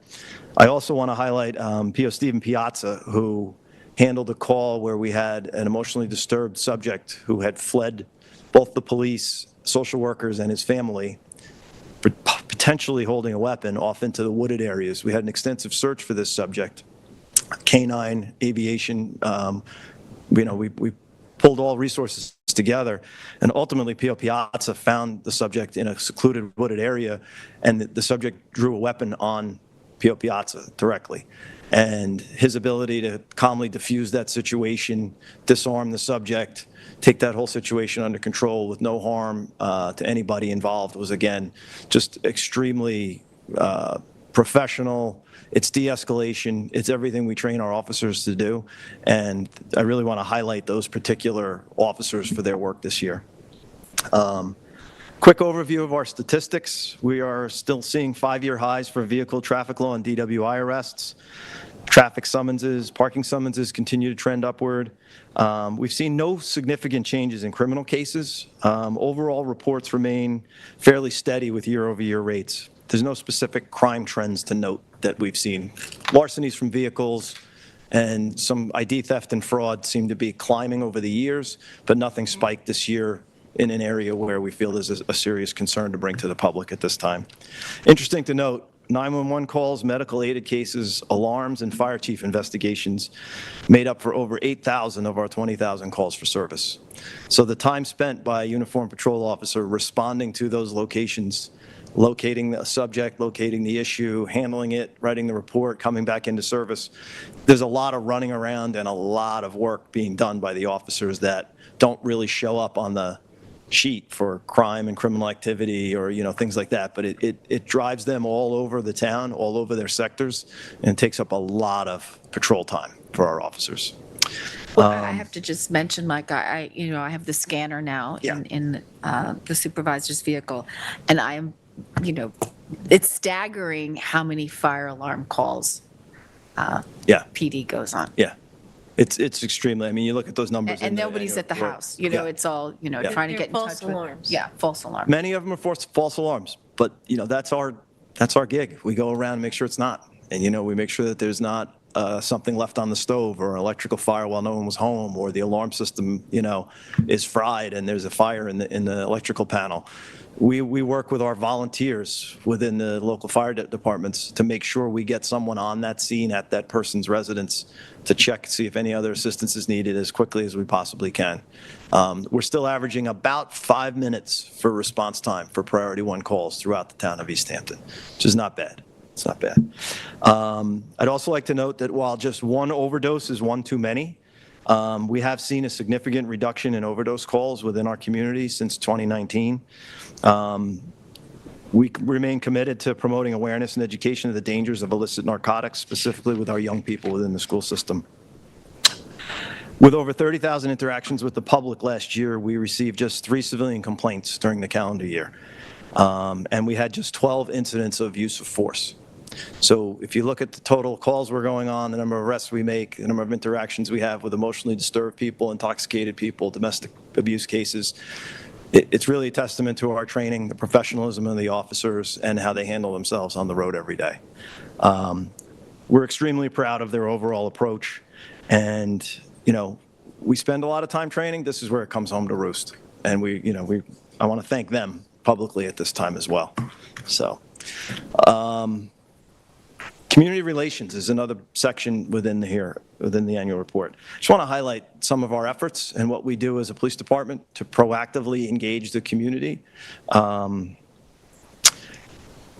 We host community forums both in the schools, at LTV, online, within civic groups, at the library, with an AARP meeting, or at Senior Citizen Center. We look at social media trends.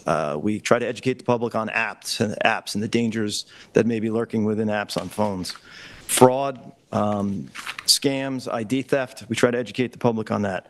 Vaping, current trends in narcotics and things like that. Sergeant Elversa is going to hit that after I'm done. Opioid awareness, Narcan training, both in English and Spanish. Additionally, we bring representatives from OLA and the retreat into our in-house training. We maintain a dialogue and share information with their leaders so that our officers and those vulnerable members of the community develop a better relationship and understanding of police protocols and the community's needs. Our DARE and SRO officers continue to work with the schools to address students and parents regarding, as I said, internet safety. We also educate them on Good Samaritan laws, social host laws, vehicle and traffic laws, cyberbullying, many other current topics that just continue to create challenges for children and parents within the community. The town PD also participates in the Town Adolescent Mental Health and Substance Abuse Task Force, as well as the Retreat Coordinated Community Response Group, addressing domestic violence and raising awareness of dating violence, stalking, and sexual abuse. We have drug take-back days, wherein we've collected hundreds of pounds of unwanted medication to keep out of the hands of potential abuse or keep from being flushed into our groundwater. We also have a child safety seat team that participates in community events and makes officers available by appointment to ensure child seats are safely and properly installed. We get a lot of grandparents or second homeowners who get a car. Maybe they're from the city, maybe they're a new parent, and they want to make sure that child safety seat fits properly and is attached properly and the child is safe in their car. We make that service available. You can come to headquarters. An officer will, teach you how to do it, make sure it's in there properly. We also bring a trailer around to some events, and we have it mobile so that if people want to swing by when they're in and out of a school event or one of the community group events, we're there for them as well. We also have a specialized unit section here with training. Our specialized units continue to train regularly, usually monthly, and are prepared for call-outs to assist patrol and detectives with many incidents. Dive team, emergency services unit, unmanned aerial systems unit, they're all collateral duties for our police officers, and they contribute greatly to the department mission. There's a section here on training. Training obviously remains a top priority. We strive to stay up with minimum standards, law updates, current protocols, updates to equipment. It never ends. There's just a constant revolving door of training needs in the policing world. Minimum standards require 24 hours. We train at least 30, typically 40 hours per officer. Given all the specialized unit training and the new things that we're exposing our officers to, we're averaging upwards of 80 hours per officer of training per year. Aside from mandatory research in firearms, use of force, the CPR and AED, workplace violence, sexual harassment, bloodborne and airborne pathogens, some highlights from our training this past year include de-escalation, body-worn cameras, active shooter, mental health first aid, disabilities awareness, fentanyl awareness, child forensic interviews, school building response and familiarization, human trafficking awareness, photography and evidence collection, supervision school, as well as many intensive training programs for our public safety dispatchers as well. There's also a Marine Patrol Bureau report attached in here with all of their stats and goals and objectives. I think Tim Treadwell at some point in the near future may get into a work session and present some of that information himself. It's all here for review from the public. You can see where they focus their activities, how many shellfish, can never say that, shellfish checks they do, and how spread out they are during the summer months, trying to patrol the sand and the waterways and be a presence for how actively our community uses its beaches and waterways. I thank you for your time. we appreciate the support. We look forward to continuing to promote public safety and working with you to address the community's concerns moving forward.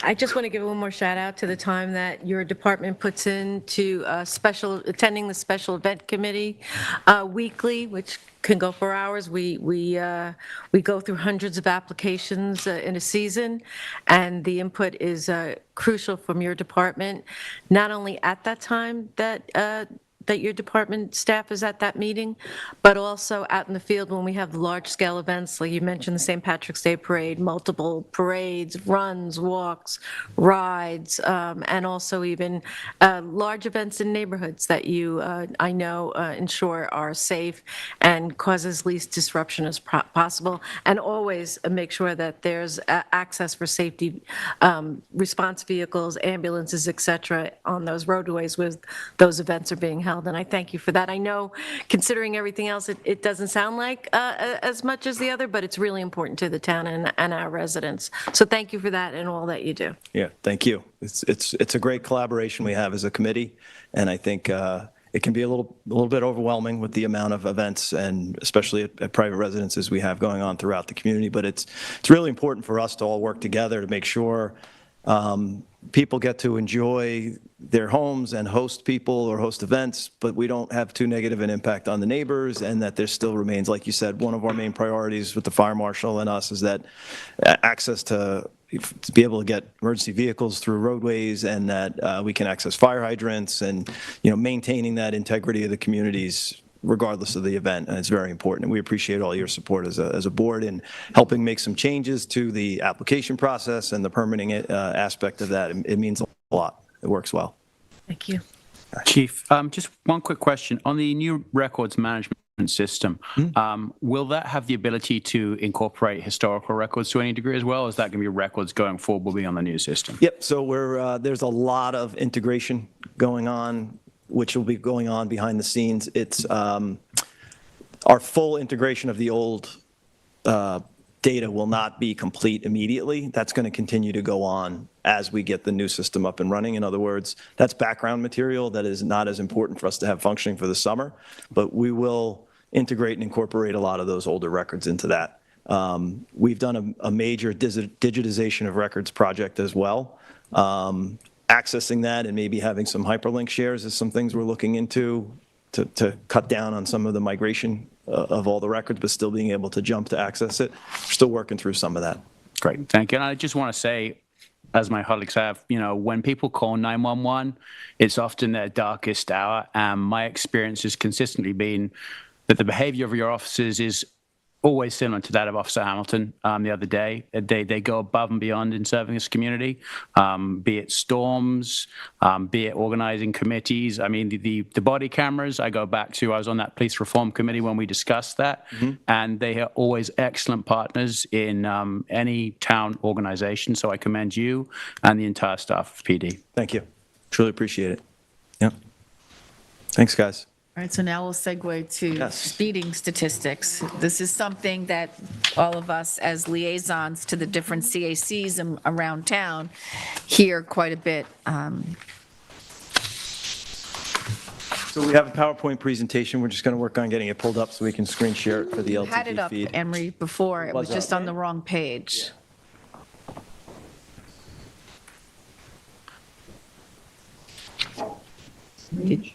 We didn't lose connection with LTV, did we? No. Jason, are you there? Jason stepped out for a second. Let me figure this out. That'll be 1 second. Okay.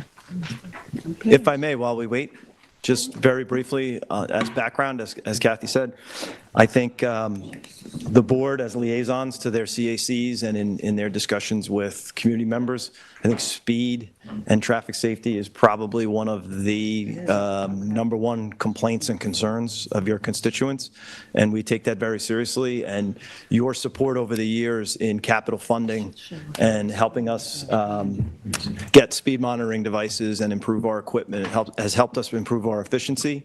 And in turn, I've provided, and some of my senior staff have provided some of these reports that are available to you all and you have all found them very helpful and useful and feel that it's a good time to try to get this information out to as many people in the public as we can, which is why I have this ready, and we'll try to get through this once it's up and So running. it's up now. Yeah, but it's not a full screen. It's not full You want screen. to put it on slideshow? See the tab Hit that says F5. slideshow? That tab is, Across the top? yeah, it's hidden on this screen by the control panel. If you do F5, hit F5, Kenny, it does automatically.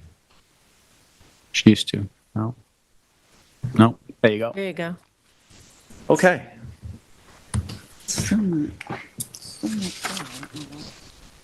So, as I mentioned, we have speed monitoring reports that we use, and we use a company called All Traffic Solutions. And I'm going to walk everyone through how this process of evaluating speed complaints and volume of vehicles, et cetera, works for us as a police department, and how we go about reviewing that information, using it, and sharing it. Speed enforcement, traffic complaints, and roadway safety concerns are among the most frequent inquiries the department receives. Accidents, aggressive driving, distracted driving, impaired driving, and operating vehicles with a suspended registration or license are our main focus behind our enforcement efforts. Evaluating the conditions, focusing our enforcement efforts, and developing deployment plans to address areas of concerns is a top priority. Good.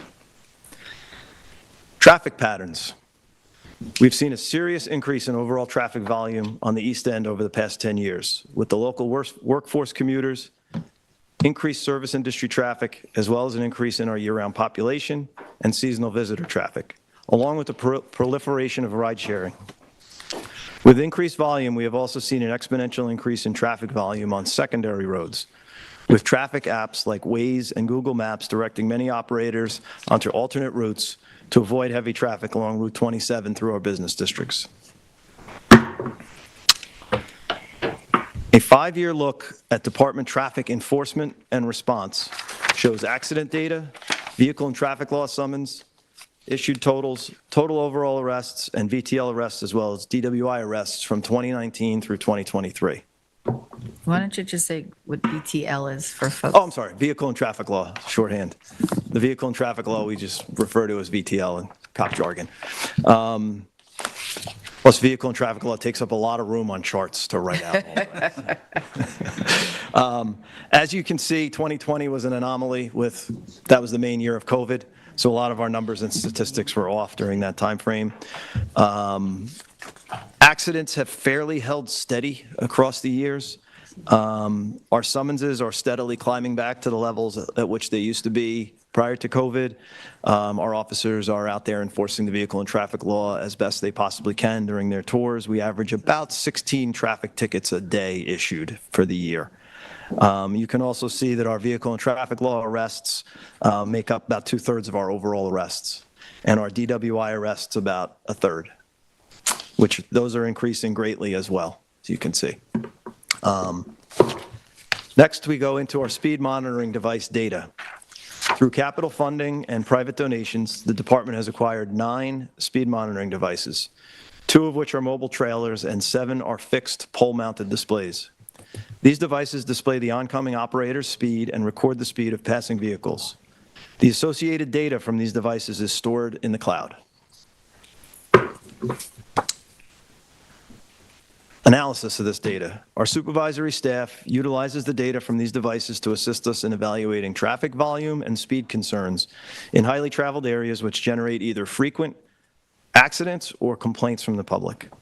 We utilize the many custom reports available to evaluate the severity of any speed problems and the times of day with the highest volume of violators, and then deploy our enforcement personnel into these areas during the most impactful times of day.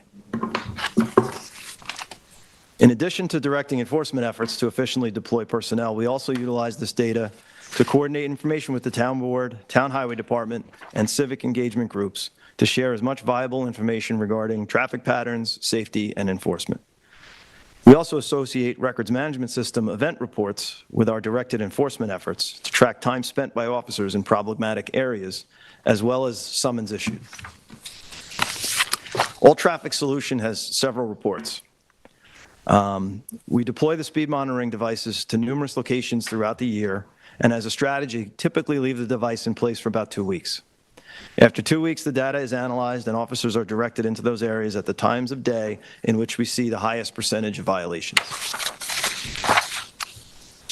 Attached are sample of reports generated from August 9th through August 23rd, 2023 from a pole-mounted device on Second House Road in Montauk, facing north and capturing southbound traffic at the intersection of South Debussy Road. While this road is a 20-mile-an-hour school zone for certain times of the year, it is typically a 30-mile-per-hour zone in which we receive a large volume of complaints from the residents regarding excessive speed, particularly by oversized commercial vehicles, utilizing this road to avoid downtown Montauk. That's the map location of where that unit is placed, and it's there in intervals of 2 weeks, numerous times throughout the year. So we have 4 main reports that we utilize through All Traffic Solutions. Extended speed summary, which gives an overall snapshot of the data, times, volume, speed, percentages, and sign effectiveness. We have a compliance and risk report, which gives the volume by risk threshold by time ranges. An enforcement priorities report, which is the average violator speed by volume during time ranges. And a speed effectiveness report, which shows how much motorists decrease speed while in range of the sign. Reports generated are based on data using a violation threshold of plus 10 miles per hour over the posted speed limit. Vehicle speeds are then further separated into categories of compliant, low risk, which would be less than 10 miles an hour or within inside the threshold, medium risk, 10 to 19 miles an hour over, or high risk, 20 miles an hour or over. Just an interesting note is that an occasional random max speed may be recorded, which is a result of batching, which is a phenomenon wherein 2 passing vehicles are recorded together, and you might get a 95 mile or 100 mile an hour reading. So those seem to be anomalies. We've never really, nobody running radar, and we haven't witnessed anybody doing 100 miles an hour on these roads. So that's where that can come from. It's a radar phenomenon. The next couple pages are samples of what these reports look like, specifically from the Second House pole location. And you can see it lists the date ranges, it has a summary of the number of vehicles, it has a summary of the high speed, average speeds, and there's very useful color-coded charts which show green in compliance, yellow still within the range of compliance at low risk, orange medium risk, and red high risk. You can see how it then breaks everything out by time of day, total number of vehicles passing during the time of day, total number of violators, the average speed during each time frame, et cetera. It's very useful and helpful information that gives us a very clear snapshot of how many vehicles are going through that area, what the speed is in general of those vehicles, and what kind of a speed problem we may be experiencing in that area. And the sign effectiveness is interesting because people see the sign and hit the brakes. So that's, we don't leave them there year round. Typically, we try to rotate them through to build so that people are not really ready for them when they're there. And then we also like to direct our officers in when the sign comes out. We then have an officer go sit there during the highest rate of speed times a day so that now the sign's gone, they think, oh, the sign's gone, and now, well, there's a police officer running radar there. So that's another effective tool that we use with this data to direct our personnel. I'd like to give a quick summary of the Second House Road data, just to give a snapshot of how we do this on a regular basis. Over 15 days from August 9th through the 23rd, this past summer, 26,703 vehicles passed through there. The average daily volume was 1,780 vehicles per day. The overall average speed of those vehicles was 26.88 miles per hour. The percentage of violators was 0.3%. And the sign effectiveness was 65% of the vehicles that slowed within range of the sign. The hour with the max number of violations was 6 p.m. or 1,800 hours, with a total of 9 violators out of 1,656 vehicles over 15 days. And then also 6 a.m., where 9 of 510 vehicles passed through at a violation. So there was no hour range with more than 9 violations during a 15-day period. So makes it a little challenging to direct enforcement efforts to solve a problem when it's such a sparse and random mix of actual problem. And also by putting our officers there, we create the same deterrent in the marked police car as the sign does. So we're slowing people down and we're having an impact on the safety of the roadway.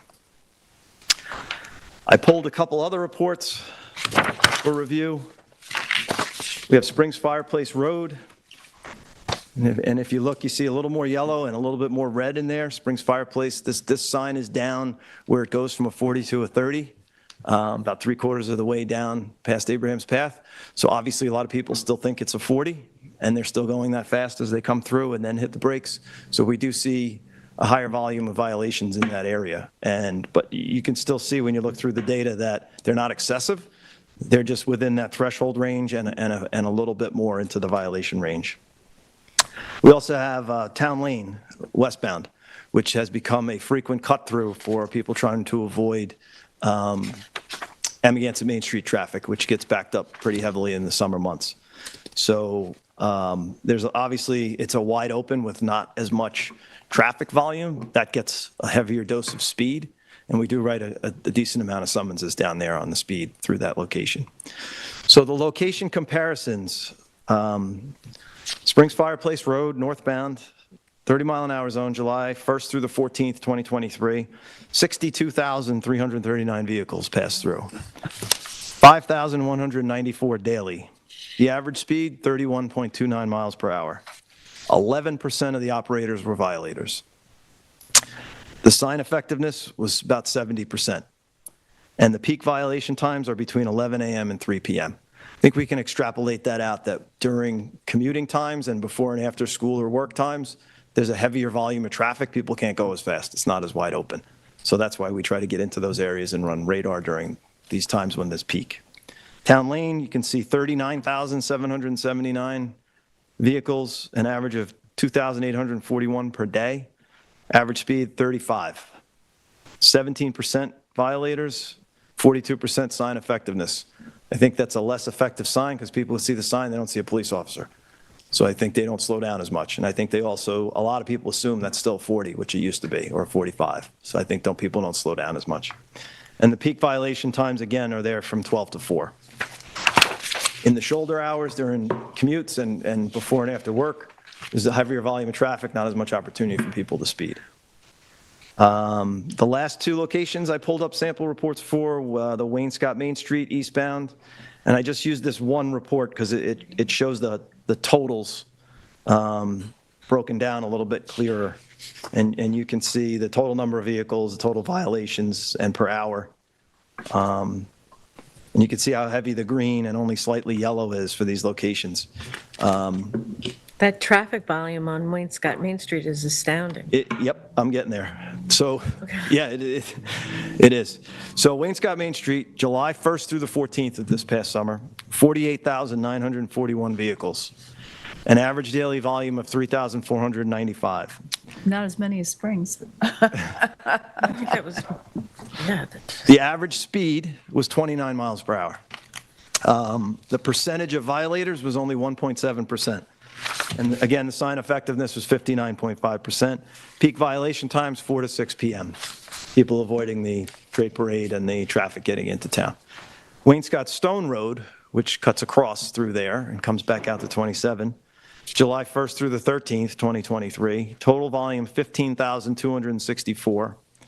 Average daily, 1387. Average speed, 30.8. Percentage of violators, 10%. Sign effectiveness, 74%. Peak violation times 11 to 3. Overall, there's extremely low data points for moderate to high risk speed.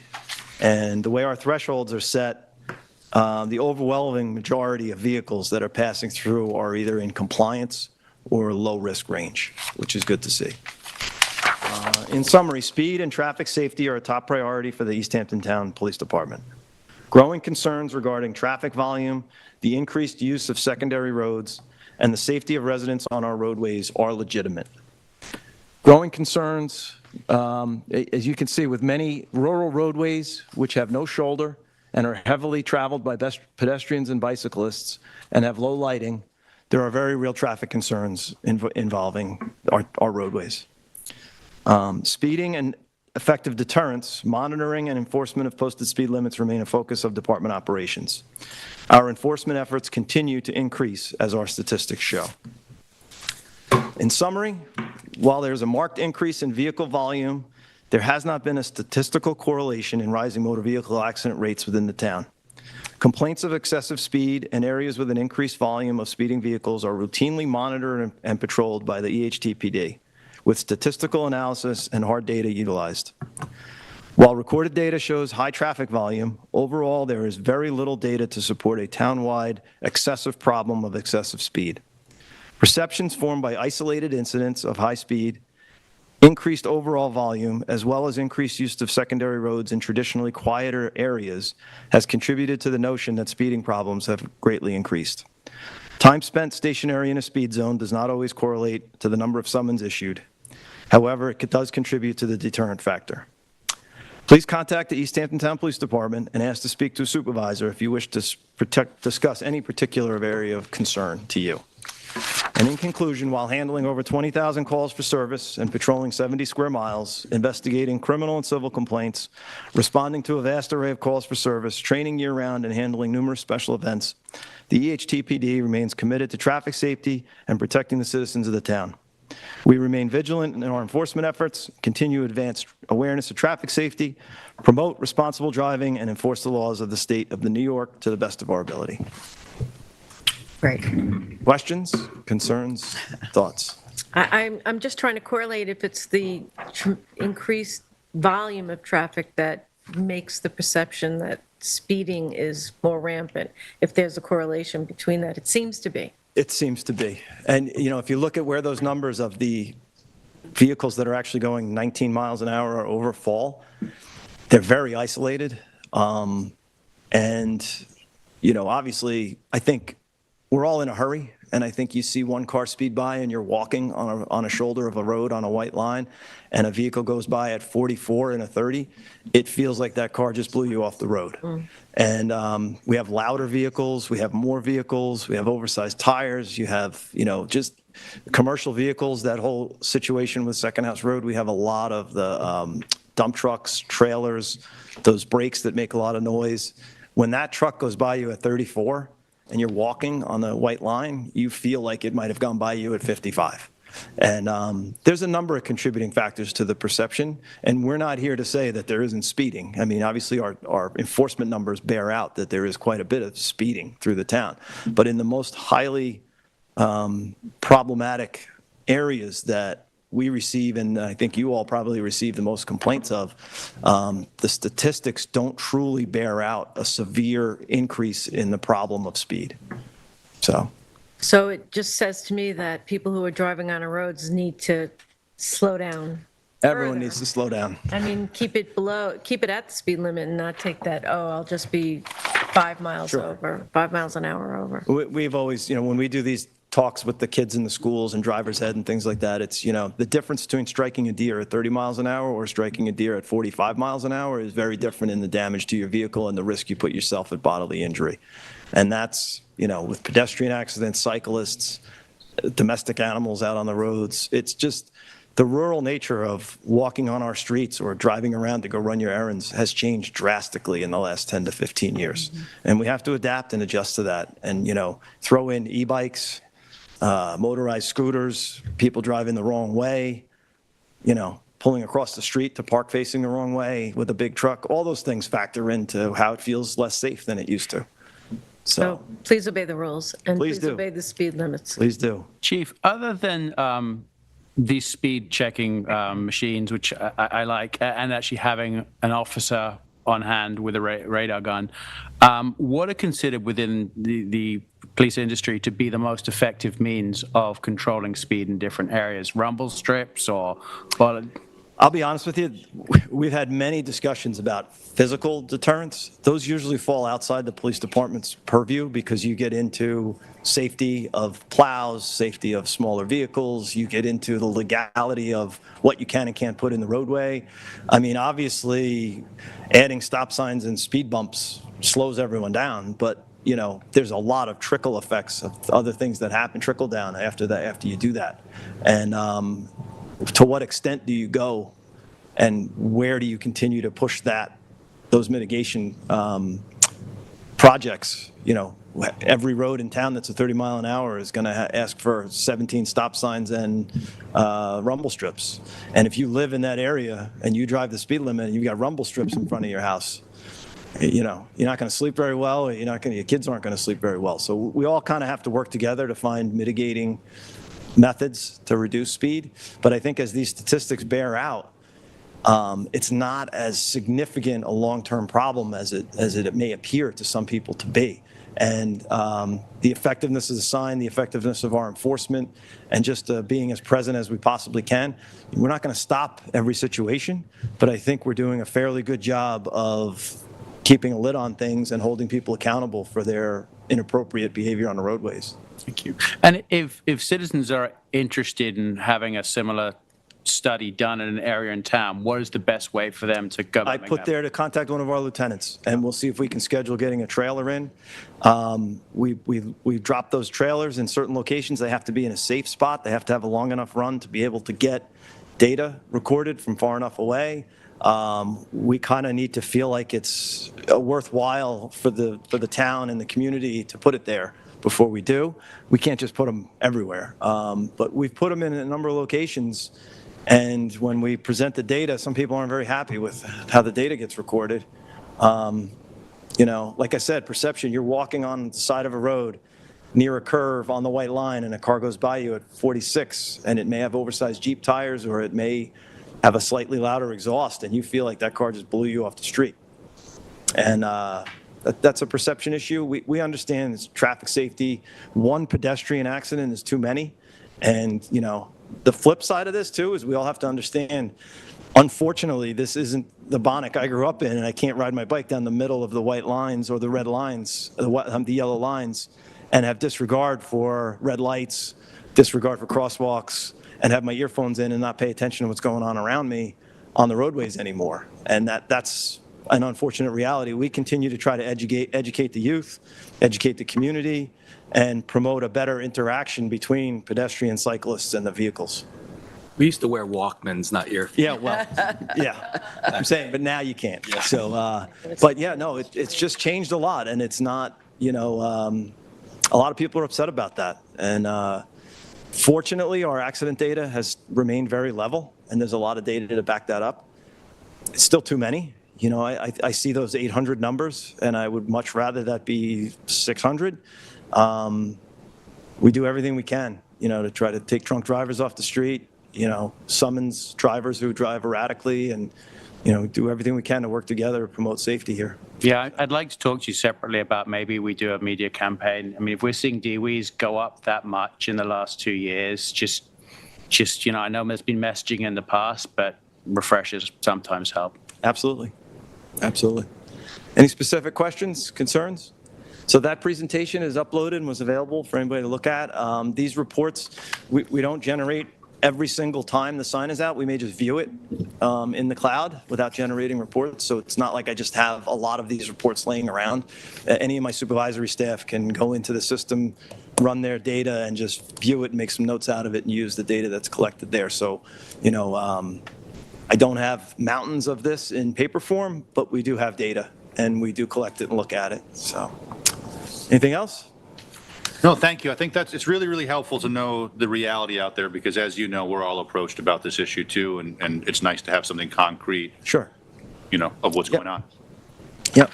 And when we're not there, obviously people speed a little bit more. Do the best we can. We're a big community, 70 square miles.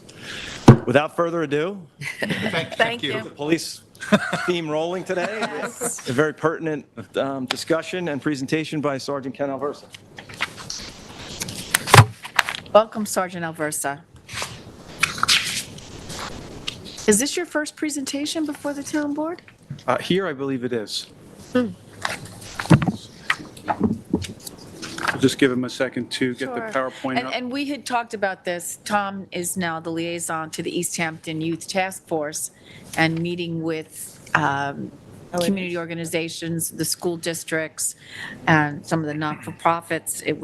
We were just talking about how prevalent vaping has become among our adolescents. And this is hopefully a series that we're starting where we'll have you back over the course of the year to, just to educate the community, parents, and let folks know that if they've got an organization and that you're willing to take your presentation on the road. Isn't that correct? Okay. Absolutely. Yeah. Wherever there's an audience, we'll be there. We get as much outreach as we can into the community and the schools. Private organizations that reach out, businesses, will, follow up and help anybody that we can with regards to anything that we do, whether it's Narcan, Stop the Bleed, vape presentations, anything that we can do for the community, we're happy to help. Great. Thank you. So today, the first of a series, as the supervisor said, hopefully that we can bring to the forefront for the community. We're going to talk about vapes. It's definitely not just a local issue. It's an issue that we see in every single community and high school throughout Suffolk County, throughout New York State, and across the national spectrum when we talk about vaping. So for those people who are not familiar with vapes, if you don't have kids, if smoking was something that you were never into, you probably don't hear too much about them. Next one, please.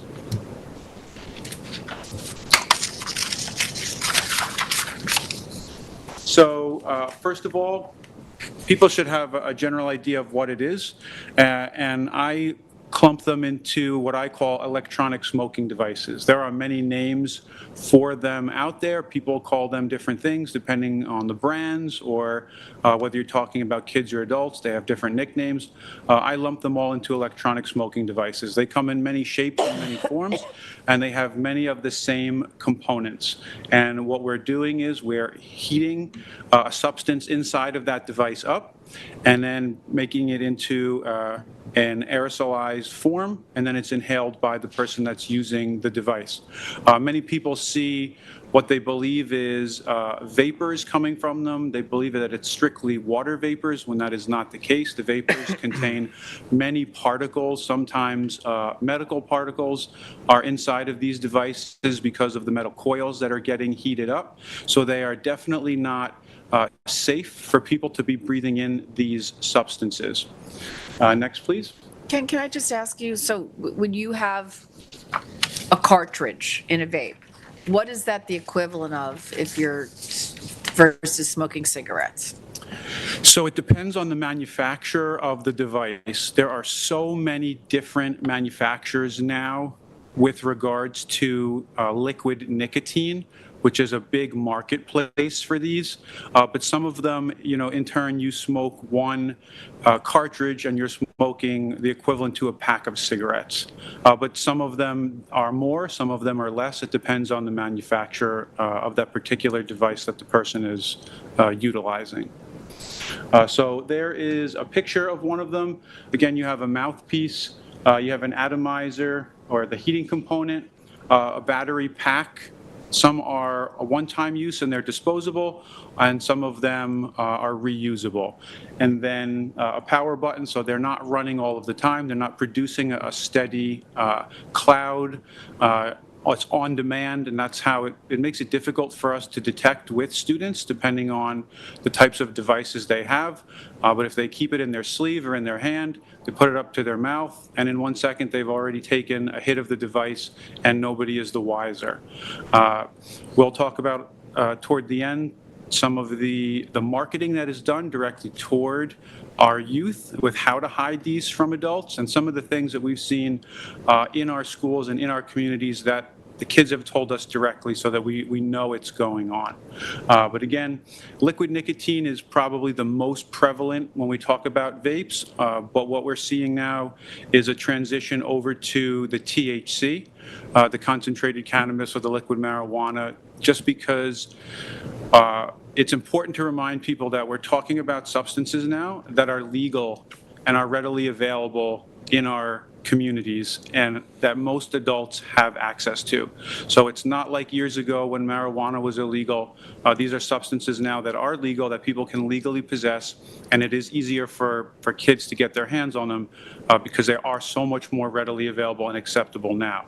So we are going to talk about trends that are increasing with regards to the usage of our youth, but we also have to look at there are legal substances now for people who are over the age of 21, and it's easier for kids to get a hold of them. Yeah, they're not legal for kids, so kids should No, not be the using. kids shouldn't have them, but we have to understand the correlation of how they're so much more readily available now and accessible.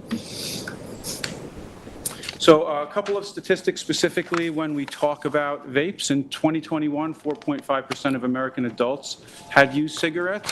So that percentage has stayed pretty consistent. During 2022, we saw 2.55 million U.S. middle and high school students admit to vaping. That number has actually come down a little bit since then, which is good, but the number is still too staggering, it's too high, and it is most definitely concerning for us. And again, e-cigarettes and disposable e-cigarettes make up the bulk of what they're utilizing right now.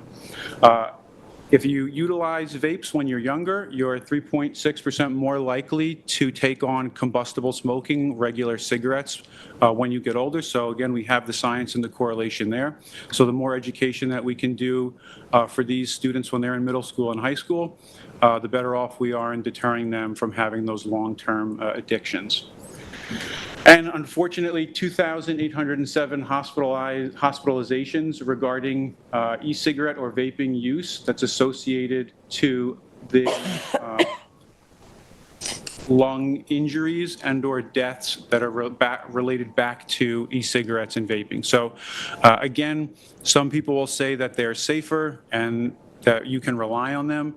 They're too new with regards to the science comparatively to with cigarettes, who has been around for decades and decades.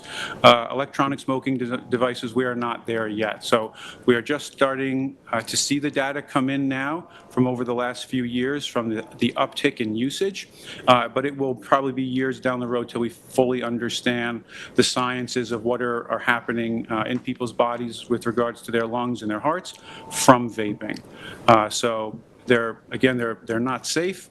We're years away from having actual data as to what it's doing to kids and adults, and the best we can do is educate the students and the communities as to what's going on.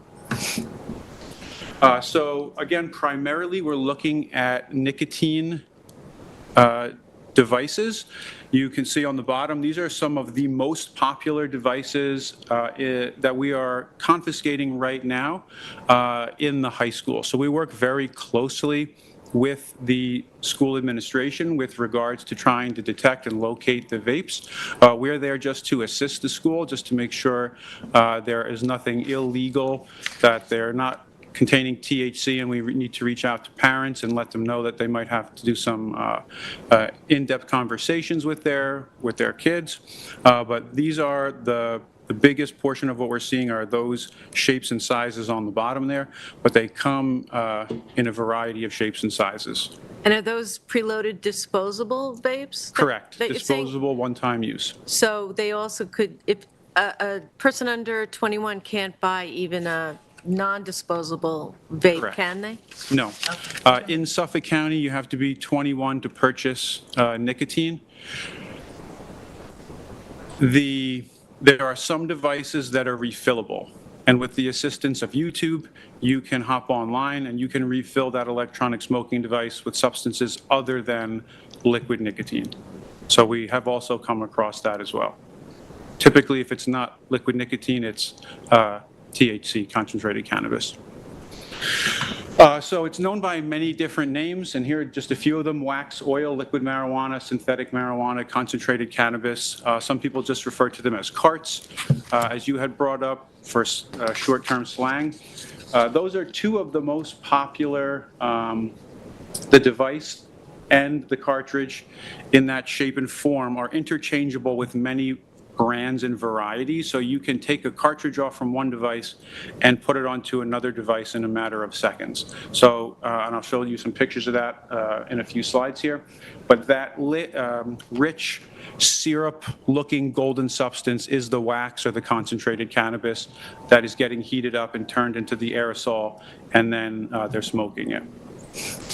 Next, please. When we talk about THC, it's really important to understand that it's just not cookie cutter. It's not a one and done. There are dozens and dozens, if not hundreds of strains of THC that you can purchase legally. The two most popular brands of THC are the sativa and the indica. One is an upper and one is a downer, so they have the complete opposite effects on a person physiologically and metabolically. But there are also hybrid strains where it contains a little bit of both. And like I said, there are dozens, if not hundreds of strains. These are two of the most popular, most sought after brands of THC. There have been numerous incidents around the country where students will consume the THC while in school, and the administrators are perplexed by the students' behavior and the signs and the symptoms, and they would swear to you that they were on some type of other substance, maybe a methamphetamine, because of the way they were acting and their behavior. When they go to the hospital and the blood work comes back where the substance is tested in the crime lab, it turns out just to be THC. So everybody is different in the way their body reacts to the substances. But some of them, again, depending on whether it's the upper or the downer, you can get very irregular and irrational behavior from both the youth and or the adult that's using the substance. So this is just one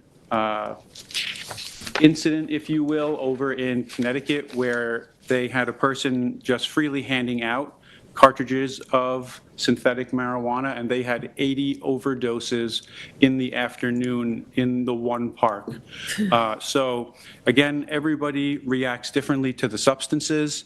For the most part, everybody made their way, received some form of treatment, either by paramedics and the ambulances on scene or hospital transport. But again, when we have the opportunity to talk in front of the students, we like to remind them that if you're receiving substances, pills, whatever it might be, if it's not coming from a pharmacy or a doctor, you truly never know what is inside of that substance. Unfortunately, the United States has a huge problem with illicit and illegal fentanyl and heroin, which is smuggled in primarily from Mexico and China and finds its way to the streets of the United States. Suffolk County for many, many years was the epicenter of the opioid problem in New York State, where we saw more deaths here than anywhere else. We also saw more reversals as a result of how much Narcan we distribute to the public and the trainings we do. But it's an important reminder that if there are cartridges of liquid nicotine or THC, that those substances can be altered or laced, and students have to be aware of the potential that they're receiving those substances and not what they believe their friends are giving them, or if they're receiving them from other individuals in the community. And what is synthetic? I don't even know what that is. Is that something you can buy in any store? Synthetic, so when we talk about it, I like to look at grass-grown, green, leafy marijuana from back in the day, if you will. Synthetic marijuana is made in laboratories by scientists or drug dealers. So it's not the same substance. It's typically made more powerful to elicit people to come back to it, essentially to get addicted to it, so they feel a more potent high versus the ground-grown green leafy stuff. The THC percentage in the synthetic marijuana sometimes as high as 90 to 95% THC, when the ground-grown stuff was substantially lower. So when we talk about synthetic substances, we're talking about stuff made in laboratories, sometimes people's basements, you know, if they're making it on their own, or stuff that's smuggled into the United States. So, you know, much like for alcohol and tobacco, there's regulation of the industry by SLA, Department of Firearms, Tobacco and Alcohol. What entities, if any, are currently regulating what is being sold at established retail locations or online right now? So the state has its own divisions that monitor the sale of marijuana with regards to make sure they're receiving the appropriate taxes back to the state, and inspectors that go out and do that with the businesses that are legally allowed to sell it. Unfortunately, there's a lot of it that is done at home by people who are making their own, and there is zero oversight with regards to that. So if you're buying it medicinally, there's much more scrutiny than what's sold in the stores, but it's still monitored. And then we have people that make it at home on their own with the assistance of the internet, and your guess is as good as mine as to what level of THC it actually contains. So I think young people should really be careful, because if it's being distributed to them, it's not legally being distributed to them. Correct. And the odds are that it's not what they think it is. There's a chance, but absolutely, that it could be laced with or contain other substances that they're not aware of, absolutely. And kids will typically ask when we do these presentations, when we do Narcan presentations, we delve into the opiate conversation. And unfortunately, the reality of it is you have to look at the statistics of how many people are suffering the overdose and passing away, how many people are we reviving with Narcan, to show the severity of the problem. And in the thick of it here in Suffolk County back in 2016, 17, and 18, we were bringing back close to 800 people a year with Narcan. So those would have been funerals of sons, daughters, mothers, and fathers suffering opioid overdoses. And now we see many more substances laced. Just a few years ago, if you remember, on the North Fork in Shelter Island, they had a bad batch of fentanyl-laced cocaine that took the lives of 6 or 7 community members, age ranging from teens to the mid-60s, I believe. So again, it crosses all boundaries and genders, and affects communities wholeheartedly. So, and again, vaping, when most people think of vaping, I think they think of just liquid nicotine, but it's a much larger conversation that needs to be had. And we do have the conversations with the students when we're able to push into the classrooms, and also, they're getting in the health classes as well. Here is just one example of THC laced with other substances. This particular case, it was laced with an opiate, and they administered Narcan to the student, and the student was revived. But again, just one incident. Again, the Connecticut incident is just another screenshot of how readily available the substances are in our communities now. So we just need to, again, educate people as to what's out there. Next, please. So when we talk about vapes and electronic smoking devices, many kids get them from other kids. Sometimes they're not purchased, they're just given to, they're shared around. You can visit many websites on your own, and all you have to do online is click a box stating that you are of age to purchase it, and then you move on through the website freely without any further checks and balances. So we know kids are getting it online, we know that they're getting it from other friends. It certainly is possible that they're getting it in stores. Just like anything else, we receive information from people, we open up investigations, and we look into situations with regards to any type of overdose or usage in a school to make sure that we're covering our bases to get to the root of where it's coming from. A lot of times it's coming from older siblings or friends. The most of the time it's coming from older siblings or friends. It's not coming from, dealers per se, but they're just being given it to try out. They're experimenting, and then sometimes they have poor reactions to it. And they're like buying Visa cards, right? Credit to be able, in Gift cards, CVS and gift cards to be able to go online, click that I'm, over 21. If they ask for gift cards as gifts for Christmas or birthdays, they're readily able to go online and go visit any website they want and then have them shipped out. We know from dealing with students over the years, they're very, very, very intelligent. Many times they're having them shipped to vacant houses in the winter, because we know we're seasonal communities, so they know who on their block is there and who's not there, and they've told us this. So I pick a house where I know my neighbors are away, I have it shipped to their mailbox so my parents won't find out, and then I go pick it up later on when nobody's around. So it's, this has been going on for forever. It's nothing new. It's just keeping up with the times and technology, and now we're talking about vapes. But again, the kids, we talk with them, they share information freely with us, because we're such a tight-knit community, and the relationship we have with the administrators and what they have with their administrators and with us. So, we're thankful for having that relationship, that they're willing to talk with us and help us, and it makes us better educate parents in the community as to what we're seeing. Next, please. Again, just to piggyback, I did mention it a little earlier. We still have a substantial opioid crisis ongoing in this country. In New York State and Suffolk County are still in the thick of it. So we continue to do the Narcan trainings as often as we can. We just recently did one for all of the health classes up at the high school. We sent permission slips home with the students to make sure that the parents were okay with them receiving kits. And 90 parents sent the permission slips back to the school. So I'm just waiting on the kits now from the county. Once we get them, we'll distribute them to those students. But again, it's just more kits in people's hands, makes the community safer. Should they use it at a party or at home? We do the training. We remind students and anybody for that fact who sits through the training that you need to get the picture of the stereotypical drug addict out of your head if that's the only person you think you're going to use Narcan on, or you're going to miss saving a life.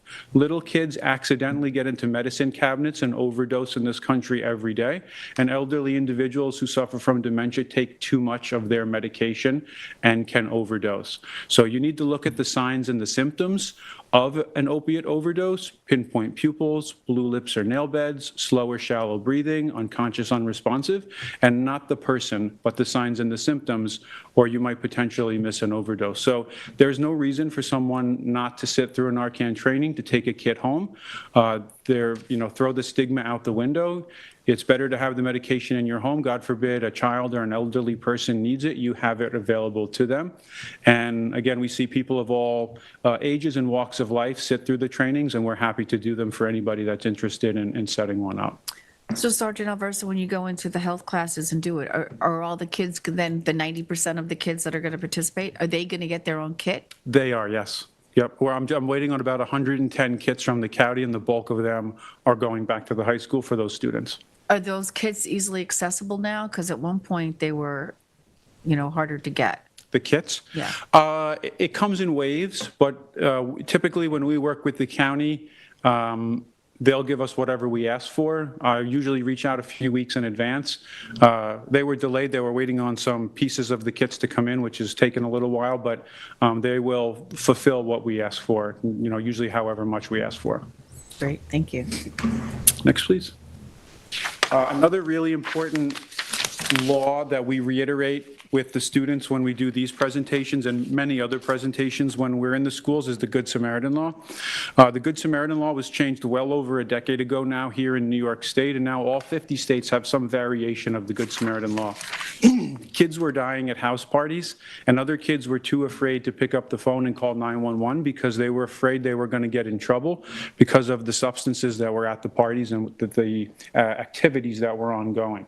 So New York State's Good Samaritan Law says now that if you pick up the phone and you call 911 when somebody's suffering a drug or an alcohol overdose, you are protected from criminal prosecution from drug and alcohol possession. There are a few caveats to that, and it would be if you're a major drug trafficker, so large quantities of narcotics, if you're trying to tamper with a crime scene, or you're on probation or parole. So typically not things we have to worry about with kids, but when we talk about it for adults, we do explain there are some caveats to this law.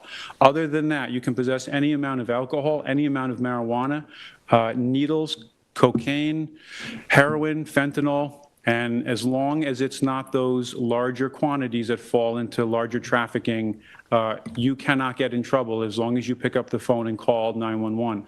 We've seen this save lives, kids' lives here in East Hampton, where the kids' friends will now typically pick up the phone, call 911, and stay with that individual until the police department and the ambulance gets there and we get them transported to the hospital.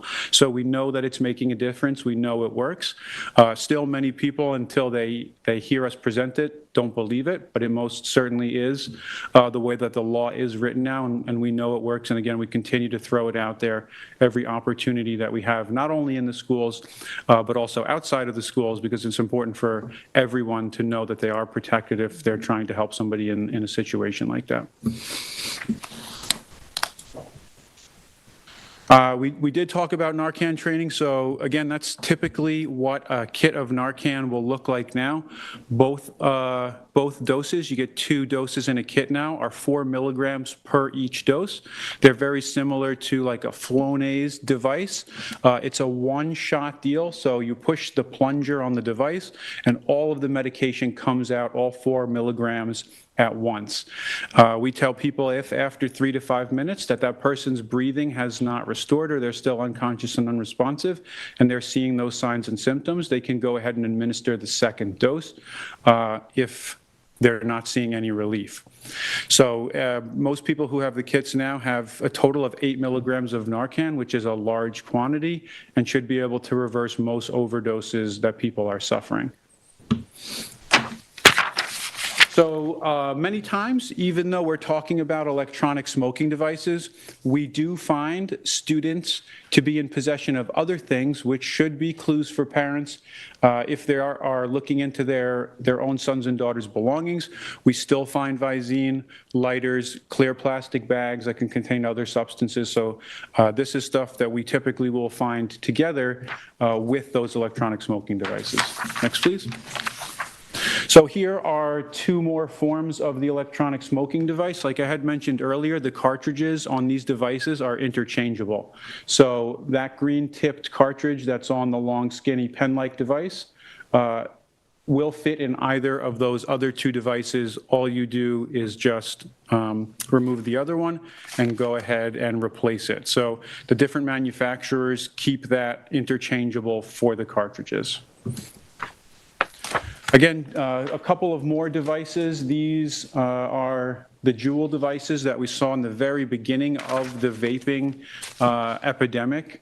Those, again, cartridges at the top can be refilled with other substances, either with liquid nicotine or concentrated cannabis, and then smoked again in any of those devices. All of those cartridges and the battery for it are all interchangeable for those particular devices. Again, a couple more pen-like devices just to show you again. Here you see the charger interchangeable and again the cartridge interchangeable. So again, for what's better for business is to have the cartridges interchangeable for many of the devices so it's easier to use depending on what people or kids can get their hands on. This one looks more like a key fob. So again, if you have parents looking at home and your kids are of age and drive and you see a key fob in their backpack, you might not think anything of it, but you hit the button and the cartridge ejects out the top of it and then they're free to smoke again in public if they want. It's very discreet and it's not noticeable to most people if they're smoking that they are even smoking. So again, it's really important that we make the push to educate parents, and it's why we do the forums that we do when we talk about different substances or social media. We make plugs for all of these really important topics at the different forums, because anytime we have the parents' attention or the community's attention, the more information we can put out there, the better off that we're going to be. A lot of these devices now, you can buy them online. They are hoodies that have the vape device hidden in the pull string. They are backpacks that have them hidden. There are watches that have them hidden, cell phone cases that have them hidden, you name it, and it has already been thought about and it is online and accessible to people to purchase. So again, the more education we can do for people, the better. But we just have to remind parents, sometimes things are hiding in plain sight. And if they're seeing some of the signs and the symptoms, they need to do their due diligence and maybe look below the surface. And that's not to say that every student at home is vaping, but if those parents are seeing signs and symptoms, they should do their due diligence. Next, please. So again, here's a couple of different pictures. Upper left, you have the Juul or another device similar to a flash drive, cell phone case vape, a pen vape, a watch vape, and the backpack designed to hide the vape. So, and anybody can go online and do a quick search and find these types of items and many, many more.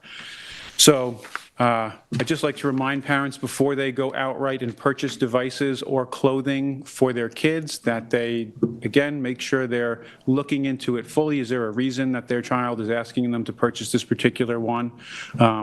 maybe it's just cool and that's what's in, or maybe it's something that's designed to hide the vapes from them. Next, please. I can't believe you can produce products that are meant to hide vaping. I don't understand the point of that, you know. Well, I'm going to Well, I understand the show you point some of it more hidden here. stuff here in a second. Yeah, well, it's amazing to me that that's all, concealed vapes are perfectly fine. And to large sell. markets for them. It's gone on for centuries. I mean, think about the old snuff rings people used to have, or the necklaces, and yeah, it's an old industry. People are smart and good at business, Yeah, but, unfortunately. yeah, I mean, what they're making business on is pretty sad, disgusting. Agreed. So again, just to highlight 2 clothing brands that have stash pockets in them, just while we have larger audience today, it's worth mentioning. Doesn't have to do with vapes, but these are well-known products. And again, I'm only going to talk about 2 of them, 2 popular ones, but there are many, many more out there. So you can see here, I took these right off of the website. It says Stash Pocket right inside of it. That crown is the symbol for this particular brand, where if you flip the hat, hoodie, or sweatshirt over, somewhere in there is a stash pocket to hide what you see fit to hide. Next, please. And then the last one, same thing, just another brand, another popular clothing brand. And again, it's marketed with the stash pockets, be it in the hat or be it in the clothing, to kids for no good reasons, really. But again, if parents are being asked to purchase these particular types of clothing brands, hats, backpacks, hoodies, they should just do their due diligence and make sure that they're not buying their son or daughter something that could be used for less than ideal purposes.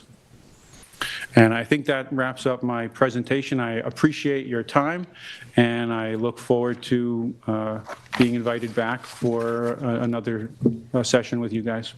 I realize we've gone, late to our meeting, but Kenny, what do you're oversee, and you're in the high school, as a school resource officer, and you've got other folks that work with you.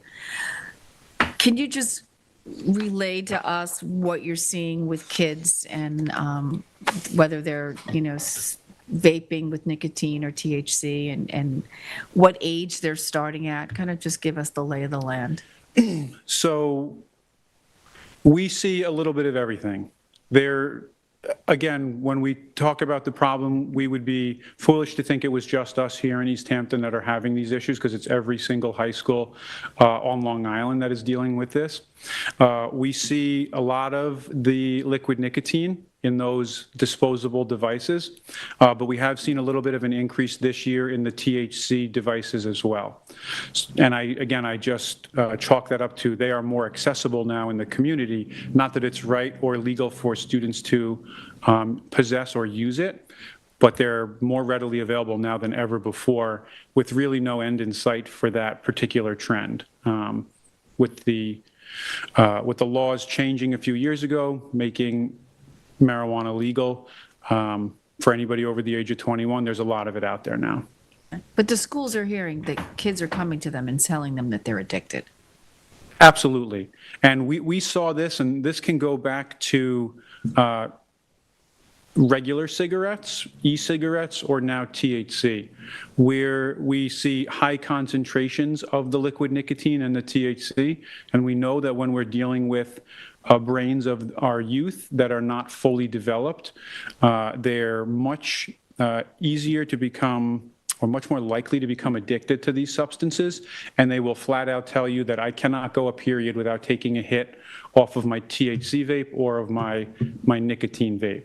And again, the science is there with that, how nicotine, very similar to alcohol, over time rewires a person's brain to want and need more of it. And, we're seeing that now, unfortunately, in our youth. And there's no odor? To some of them, there's no odor, no. The odor is what gives the clues to the students and the staff that reported in the high school, but not all of them are as potent, and some of them, are very almost impossible to detect. Thank you very much for the presentation. The one thing I just want to call out to the public as well is that there are excellent counselors at the school should you have a concern that your child might have an addiction issue. Additionally, from a town resource perspective, we have the Phoenix House. Alana Quinn is the counselor there. The number to call for that is 631-329-0373. We're very fortunate here in this community that we have, that the police department and the schools have the relationship that we have with our SROs, with our school administrations, and our counselors. We talk on a daily basis about many of the things that we heard here today. And again, we're fortunate enough that both the Family Service League and the Phoenix House have connections to and inside of our high school that most places don't have those resources available to the students or the families. And again, we work very closely with all of our resources out here and on many of the task forces that the chief referenced during his community relations. So we're fortunate of that, and we appreciate your help and your cooperation in continuing us to be there and keep those relationships strong. I just have one more question, because this was, my son's 33, and when he was in high school here, this was the major issue was alcohol. And I just want to, we're not mentioning it today because you're on this very important topic, but I just want to know if that's still an issue in town. I think alcohol, when we talk with regards to youth, is always going to be something that we do need to talk about. For a variety of reasons, and we'll keep that for another presentation, but it's definitely out there. It's readily available, again, because it's legal to anyone over the age of 21 to purchase it. And, you know, whether it's through siblings, friends, or family, it is definitely finds its way into our youth's hands. Thankfully, when we're talking about the epidemic we're seeing with vaping in regards to schools, we see next to no alcohol making its way inside of schools. So I think it was about 5 years ago, there were actually a group of students that came here from Up Island that was discussing vaping, I think just pre-COVID. And what they were pushing for zoning legislation is very similar to what you're seeing in some jurisdictions and municipalities as far as where to be able to legally sell marijuana if that municipality decided to do so. Do you think zoning restrictions would be helpful to decreasing this? It sort of seems like you can get it online very easily or not. And then I'll let you answer that. I think that's a double-edged sword. It is so readily accessible now that you can, you know, travel one town over, two towns over, pick it up while you're shopping in Riverhead or Southampton or Hampton Bays. I think if it's here and it's more accessible, people will find a way to get their hands on it easier. That's not to say that they're not going to be able to access it. I think there's a place for zoning or limiting the number of these particular vendors when the time comes and that, you know, we're aware of them and what they're looking to do. I think if we just say, hey, nothing in East Hampton, they'll just go to Southampton and pick it up there. Understood. And then lastly, I got 4 children in high school. I know Tom has multiple children in high school also. A lot of this comes down just to being a very active parent also. Active parenting and listening to what you just presented, because you present very well, Kenny, I do have to say. It's nervous and scary raising children, and it only gets a little bit harder every day as a parent here. You can't, as a parent, think that you know everything because things keep changing. So you have to continue being vigilant. There's a lot more than the X's and O's of, you know, grammar and spelling and mathematics. These are serious things in the social aspect of children that we have to be very aware of as parents. So a lot of this is going to come to active parenting. So I'm not saying I'm a perfect parent by any means, but my wife and I really try to be active parents. And if that's what you got to do, we will continue to do so. And I ask all our friends to do the same too. The science is there, and the kids will tell you through studies that are out there and that are published that having their parents involved and having conversations with their parents, be them awkward and uncomfortable, make a difference in the choices and the behaviors that they make. We love making our children feel awkward and uncomfortable at the dinner table. You're 100% spot on. The school cannot be the only one that we lean on for education. It can't be the police department. A huge factor, if not the biggest factor, is mom and dad being involved and being the first ones to notice the signs and the symptoms if something is wrong with their son or daughter. Yeah, we are on the front line. 100%. Of the two issues you kind of really hit upon here, one is the growing level of addiction among youth, and the other kind of being the unknown substances that could potentially be ingested. Which one concerns you more? The lacing of the substances concerns me the most. And when we talk about the Narcan presentation, we're talking about different substances that take different shapes and forms, but it comes down to the same root problem. The students will ask, well, if a drug dealer knows that he is lacing something so powerful, such as fentanyl and heroin, and he's putting it in Xanax or oxycodone or Adderall because that's what people want, and people are dying, why would he want to kill business? And the reality of it is he doesn't care, because somebody will be there to take that person's place and fill the need. And if I can sprinkle a little fentanyl or a little heroin onto the substance that you want, you take it, you go get higher than you anticipated, you feel really good, I know you're going to come back to me for business if I get you addicted and you feel good. And that's what we're seeing right now. And unfortunately, that's what we saw when we referenced the North Fork, that fentanyl-laced cocaine. Because if they get you addicted and they get you hooked, you're going to come back and it's better for business. You're the cost of doing business if something bad happens to you, but there will be somebody there to take your place, unfortunately. I hope also from the other point of view, having family member that has been through this, that there are addicts in recovery who come and speak to the students, because even, kids have a hard time relating to this is going to kill me because they're young. We just feel that more when we're older. But the amount of lifetime that's lost fighting an addiction, that will be something you'll fight for your whole life for one simple moment of, being either socially pressured or feeling social, or just trying to, as you said, feel good. That feel good feeling is so minuscule compared to the time that you're going to spend in your life trying to recover your life. And the high school is very good.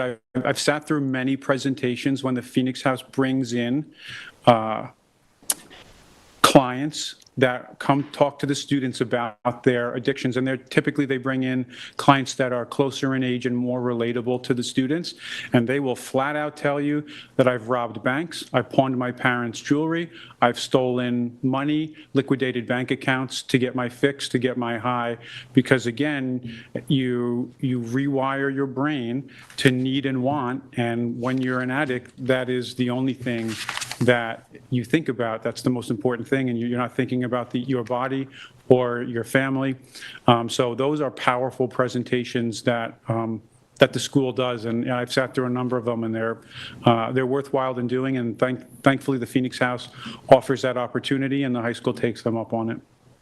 Thank you. Well, Kenny, you're a tremendous resource and a real asset. Thank to you our guys for community. having us. Sure. And we look forward to having you back. Thank you. Thank you, Kenny. So much. Okay, so now, as I said earlier, we're not going to be having the presentation on Energize East Hampton Solarized campaign. That's going to be, I believe, next week. Now we're going to have a discussion on the easement for 3 Hedges Avenue, East Hampton. At the last work session, a resident who resides at 3 Hedges Avenue came in and talked to the board. She was also represented by her attorney.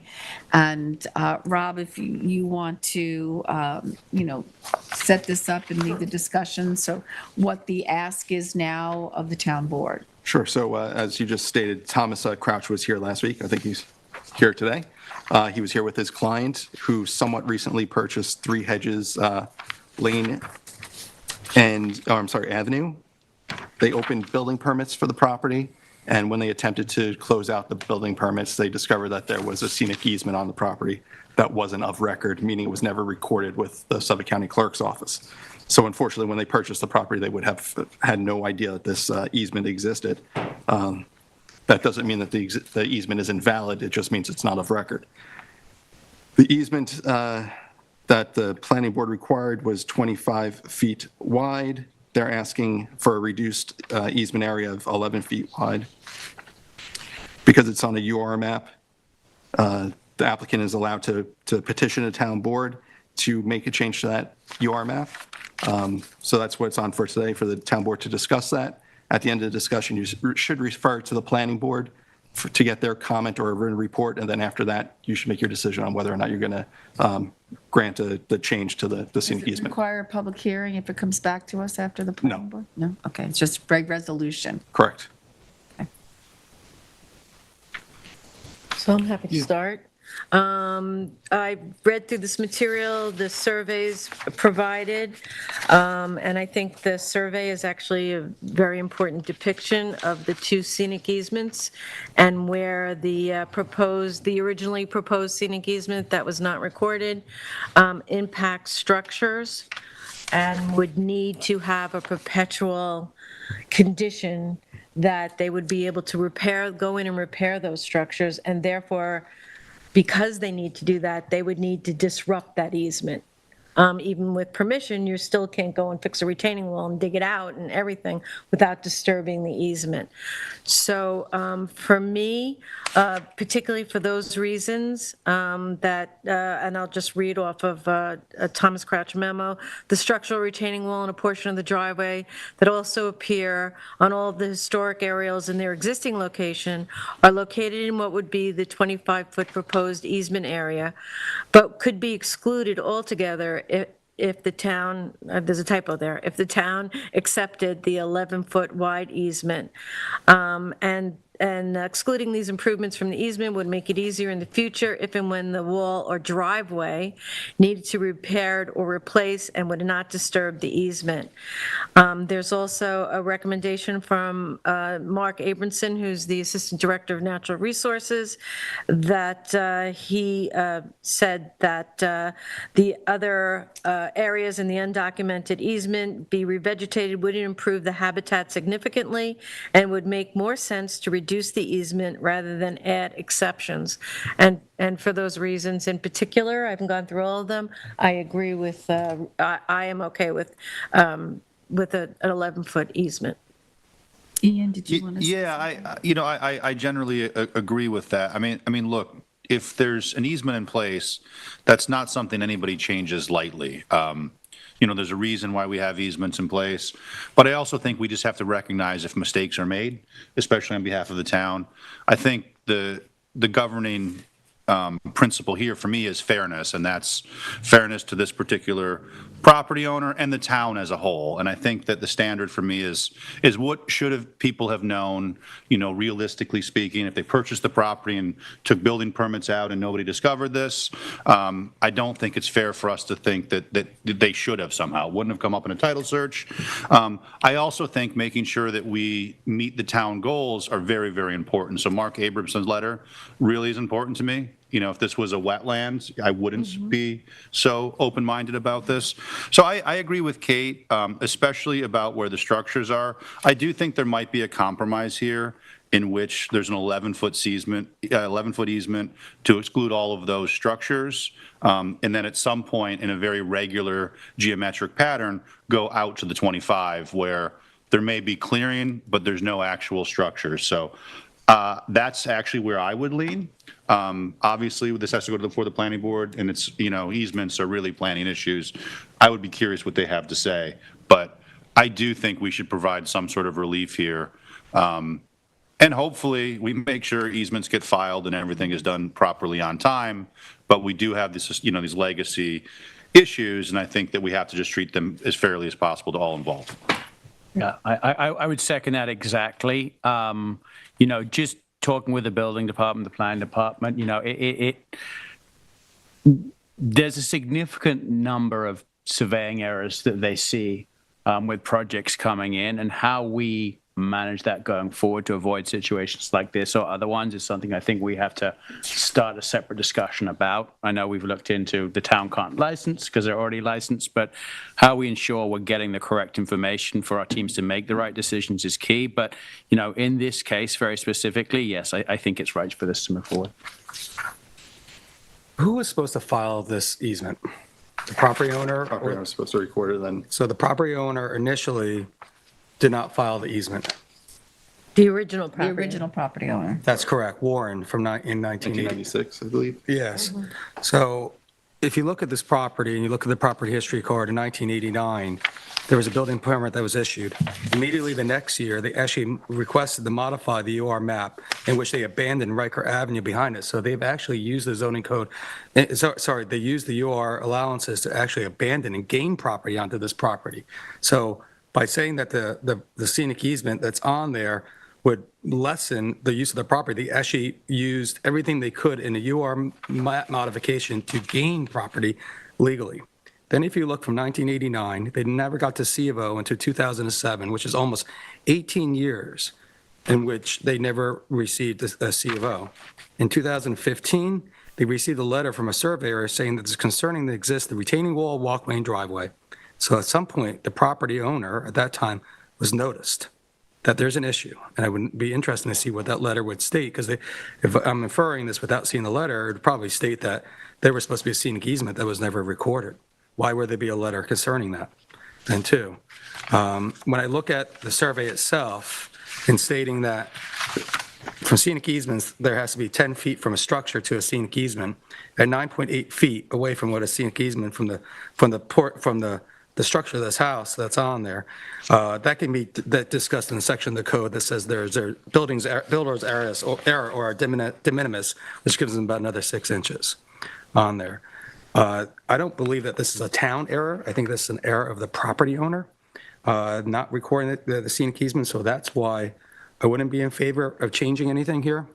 If I am in the minority here, which is okay if I am, I would want to make sure that any portion that was in the scenic easement that gets decreased would not go in favor of a potential future GFA, or in that area would actually not be able to be used for any type of future building or structures in it then too. But the chicken or the egg here right now, I believe, rests with either the developer or the property owner, and adds that there was an error on them and not the town. So even that being said, I just want to point out that this is not the original owner of the property. This is a person who the property was conveyed to with all assurances that everything was okay. And for that in terms of what Ian's talking about, fairness for me, I think that when you're given when you buy something, and I think this is why it's so important that we have the updated CO law now to correct all these issues. So folks, not only does the town have an inventory of what's happening on people's properties, but folks that are legitimately going through a purchase process and have a title search and surveys drawn and nothing is indicated to them, they have absolutely no way of knowing. It would be, unless they went back to the original subdivision, which is, very deep in a search. But a title company has certified that this property was sellable as is, title was conveyed, and I think in fairness to folks, I still think an 11-foot easement is appropriate for this property. Do we know that? Do we know that there was title? Well, it was conveyed. Yeah, Thomas, would you come up?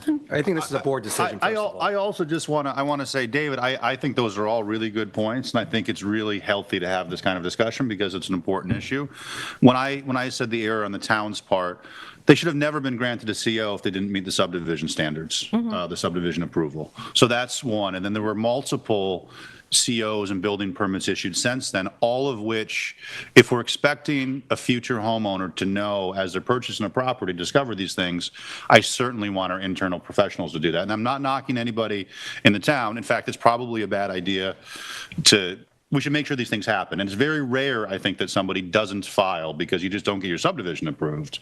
But there have been so many misses along the way to the point that I don't think this property owner could have been expected to know. And because the impact of doing this is fairly minimal in terms of environmentally, I'm supportive. Well, in the section of the code actually allows for errors to be made on C of Os by the building inspector at the time. So that actually is allowances, and there's repercussions from that also. I mean, there's triggers to that. You can revoke C of Os.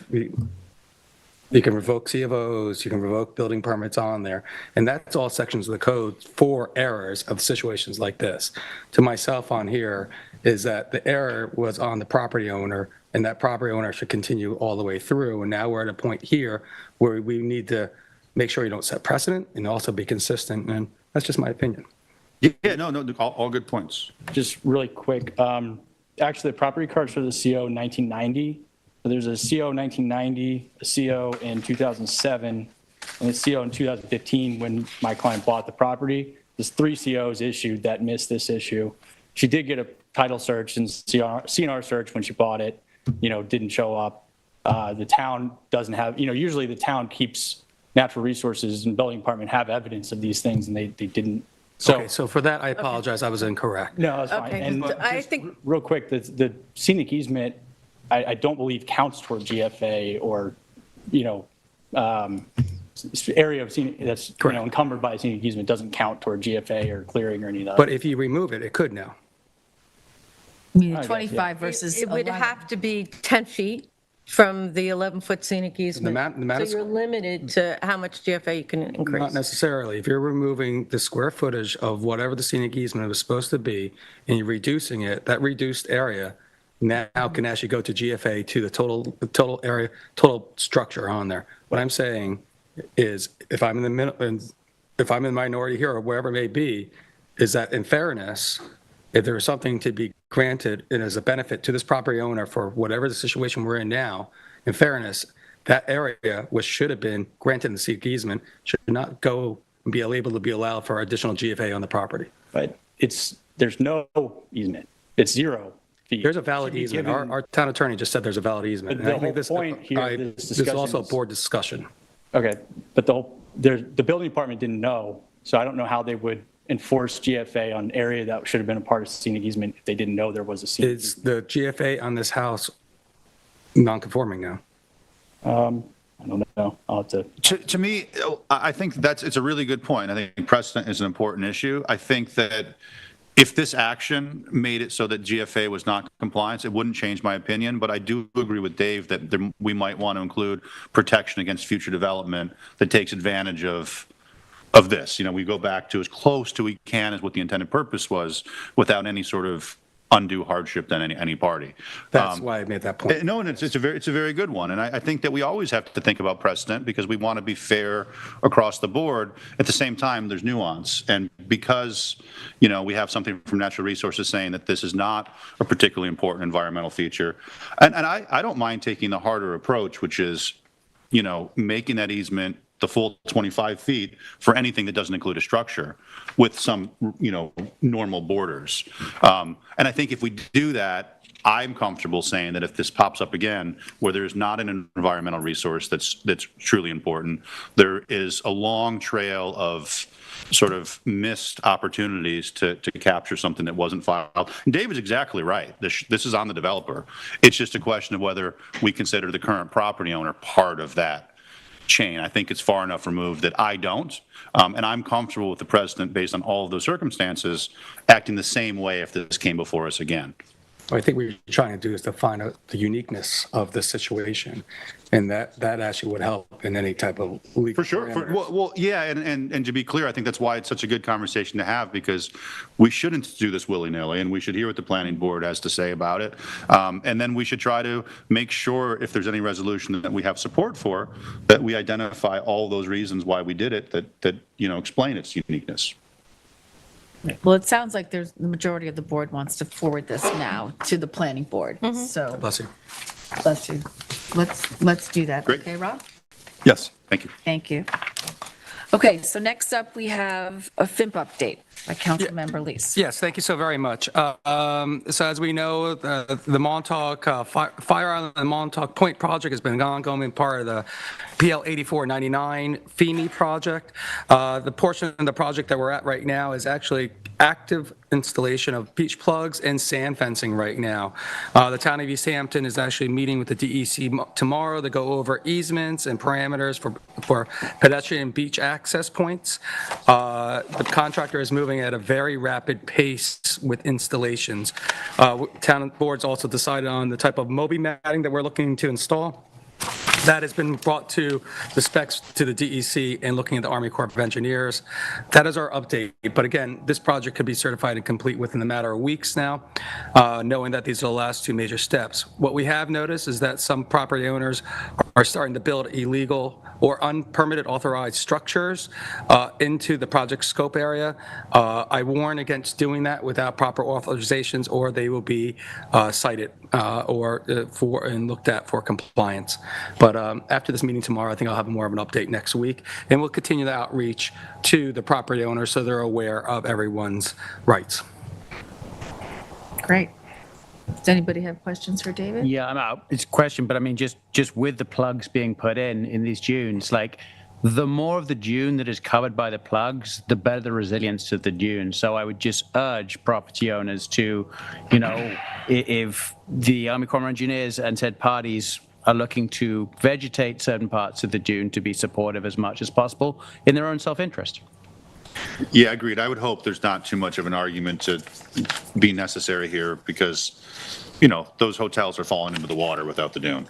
That is correct. So part of it right now is going through all the easements that we have had over years, seeing, making sure that the Army Corps of Engineers and the town of East Hampton, and specifically the DEC, is interpreting those easements correct and make sure there's access points allowed to property owners if that's what's been done in the past. So a little devil in the details at the final moments here, and that's what I'm helping work through. So let me ask you a question, because I was out there Sunday and Monday. Uh-huh. The Moby mats we're talking about is for the vehicular That is correct. access, right? When I was there yesterday, I noticed how closely the dune plantings are to the current crosswalks. Yes. Those crosswalks, they're not going to be open for this summer. We're going to have to route around them. So are we going to have to then remove dune plantings when the time comes to give public access? That is one of the possibilities. We'll know more tomorrow. Okay. The contract and the project scope is to plant plantings all the way up until, I believe, even under those current access points that are not usable. So to allow for the public access, which all Army Corps of Engineering projects would at those points, yes, there would have to be some plugs removed. Gotcha. But we would need authorization and agreement from the town as the local sponsor to the non-federal sponsor, the DEC, to request it of the Army Corps. So yes, we're working through that, and I think that's why we're happy to have that meeting with the DEC tomorrow as our non-federal partner on the project. And have they stated the time frame for us receiving the operation and the O&M? Not yet, no. Contract, I've which is asked that, we haven't super received that. important. Yeah. They're finished now, so there should be Not finished yet, no, they're not finished, closely but, finished. but yeah, exactly, getting to the closer to then, but we're also getting closer to summer. I mean, Yeah. I think some of those hotels open this weekend. Yeah. Well, some of them have their Chase Sure. lounges out already. Yes, they do. And that's all I have, Madam Supervisor. Great. Thank you, David. Kate, you want to give us an update on Ditch Plain? Yes, so as I stated last week, I did tour the beach with Dr. Bukiniewicz and Kim Shaw from our Director of Natural Resources.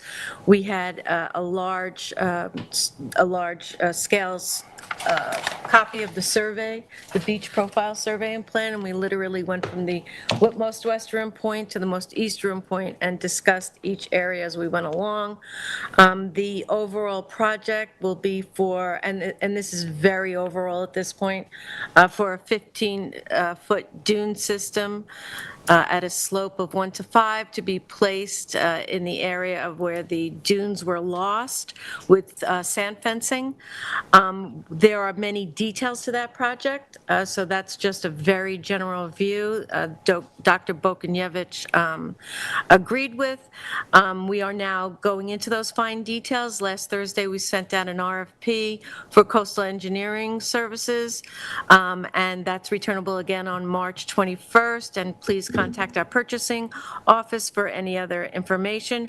Right now, we're developing, as I said, the fine details for the plan. How will we deal with the parking lot access? There's 3 lots there, so we're looking at that. We also will be outreaching to owners that own the beach where the location where we want to put the dunes is projected to be is private property. So we're doing outreach to those private property owners to see how they can join into the dune. We're also, we just sent Dr. Bukinevich analysis of potential grain size from one of the areas we're looking to purchase sand from for compatibility to existing areas. And he did point out, in good news, 2 offshore bars that he could see breaking way out in the distance where the waves are breaking over, that'll help bring that near beach, that the place where you put your blankets on, sand back to those places as well. As I've stated before, we wouldn't look to see what kind of fill we need in the beach area, that beach area that's in front of the dunes, until we get much closer to the season and see what comes back. Between the 2 surveys that were done about a week apart, you could see at that time sand had come back. It was apparent when we were walking from the day when we were out the day after. But again, we're still in that storm season where even just the last couple of days we saw not storm surges, a little bit higher tides, more intense wave action, but then when it was low tide, it was right back down to normal. 21, we had a nor'easter in Memorial Day. It's nor'easter season, now. So we're still keeping our eye out, but we are moving forward with the details of the project. Yeah, I just want to say that I'm supportive. I think this is a complicated project that pretty much everybody knows more than me about, but there's private landowners here and there's a public component. I visited the site with the supervisor over the weekend, and it's rough. I mean, the wave action was intense, and the amount of damage and the layers beneath the sand that are exposed are pretty incredible. So I'm supportive of this, but I want to very quickly get to what our plan is going forward in terms of an erosion district or how we can't spend 1.7 or 2 million or whatever it is over and over again. The retreat is the answer. It's pretty clear what the ocean is going to do or can do. And again, I want to support that community right now, but I also want to start to look very quickly at a long-term plan because it's a lot of money and it might just be going back into the ocean event, or it will eventually. So that's where we're fortunate to get the $600,000 grant from the Department of State to develop a coastal resiliency plan. For sure. That'll take into all those actions into consideration. And that's why I don't know if I want to bring it back or if the board wants to hear more detail about having an exemption for folks raising their homes to FEMA flood base elevations. And right now you would need to go before the zoning board and apply for an exemption of variance to the height recommendations. So that's kind of a more near term. Right now, obviously, we're focused on how to fix this immediate problem, but that is the larger discussion we will definitely need to have as soon as, and I agree, as soon as possible. And to be clear, I was not implying that anybody else wasn't thinking this. I just think to say No, I publicly agree. that I'm we're saying- all, yeah, we're I not agree just with saying, you. oh, we'll dump sand and the problem's gone. We know No, we know that. the difficulty. We know beach nourishment is more of a temporary solution than a long-term solution for the storm surges that we're seeing. I'm just saying I agree with you. It buys us time. Yeah, no, And even more so. Important time. Doesn't buy us, meaning the town time, it buys the property owners time. Absolutely. To make decisions either through estate planning, financial planning, building planning for themselves to make the right decision. And if a storm comes and that dune is be rebuilt to a fortified amount, it buys the inhabitant of that building enough time to seek higher ground if a storm comes. That's what we're doing. Mother Nature's going to come a hurricane, yeah. I'm fully supportive of that. It's just a matter of making sure we maintain the sense of urgency we all feel now where everything is so visible. You go to the FIM project and that beach is beautiful. It's wide, it looks great. We should remember what it looked like the day before that project started, just so that as we're buying this time, we're making sure that people don't forget about it until that time is up and then we have to buy more. So we're all on the same page for sure. And I certainly appreciate the work that Dave and Kate particularly have done here and board members before me. I know Tom is very involved because it's Montauk. So I'm not the expert here. I just want to make sure that the public knows we are thinking longer term too, and that's imperative. Absolutely. Yeah, and I also want to further to that, what you're saying is, which is so important, Ian, is that one of the aspects of the grant is to be able to have consistent and deep engagement with the community. So we're not just making these decisions without community engagement, particularly on the properties that are affected. And so the supervisor and I was discussing this yesterday. We can do this action, but also part of the long-term action is making sure we know what the emergency plan is for that area.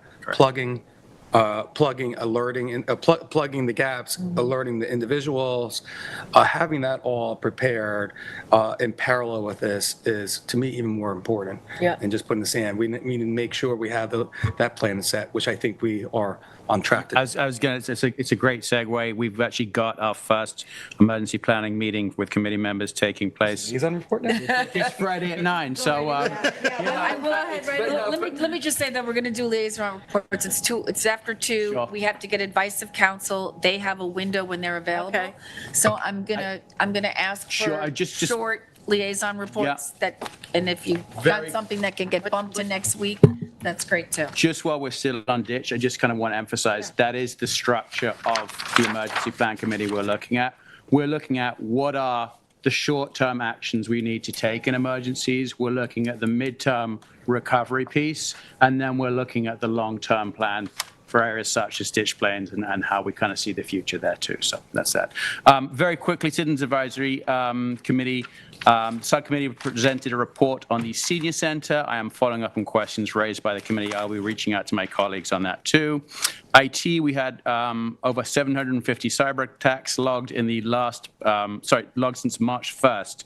That is a huge rise. We had 917 total January and 2,286 in February. So I also received the Managed Security Awareness Program update. I just wish to remind all town-appointed board members that they are also required to complete this training. So as you liaise with those, please ensure they do. Human Services, there's a LIVIS-sponsored event taking place at the Senior Center on March 21st. Spring is in the air. Volunteers are encouraged to bring gifts to the center for raffle. Additionally, there are a series of tech talks taking place, free technology workshops, March 15th, Get Connected online resources, and March 22nd, smartphone helpful apps. March 29th, taking quality photos with your phone. April 5th is cybersecurity. Those will be posted on the town social media site as well. That's at the senior center. That is at the senior center, correct. And given the interest of time, I will, just very quickly, Arts Council Committee. Jason, if you could just put up those images I sent over this morning.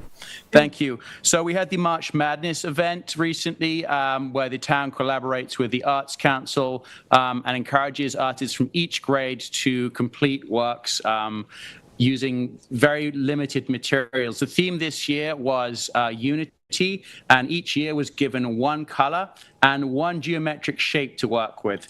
And they had to come up with the best image representing unity based on that. The sheer talent in this high school is amazing. We had joint winners. One was with this image, which is actually made up of tiny squares, all in blue. And the other winning entry was the tree triangle. But congratulations to all students who took part in that. It was a wonderful exercise. These are huge. They are 4 feet by 4 feet installations, correct? 4 years ago tomorrow, Friday, March 13, 2020, the town of East Hampton declared a state of emergency for the COVID pandemic. At that time, I remember going in and telling my family and friends, hey, we just declared a state of emergency. Our kids have off school next week. Yeah, right. A couple years later, we were still homeschooling. I want to thank former county exec Steve Pallone, former town supervisor Peter Van Scoik, town staff, others, my board members at that time, past board members, and the community for getting us through that healthy and successfully, economically and such. We did lose a lot of lives. We should remember and honor their lives, but we should also remember what we were able to accomplish and what we need to do to prevent this in the future if we can, but also how to respond to it. Everyone's enjoying themselves right now. It's a sunny day outside. Some might be playing golf, but there was a time not too long ago, 4 years ago tomorrow, that we really were not doing anything. That's all I have. Thank you, David. Kate? Yes, I'll just be very brief. I just want to bring to everyone's attention that the zoning code working group is working on, we will have draft recommendations for GFA, changes to the GFA, gross floor area codes in our town. We have a number of, we will be able to show the difference between a house that on a CO is 5,000 square foot, but a house being sold in reality is 15,000 square foot because of the parts of the structures that we do not presently include in GFA, what those impacts are, and some ideas on how to remedy that issue. I've reached out to Chris DeSuno, and he has reached out to other professionals in the area, and they will be helping us review our plans and our draft codes and give us input on those.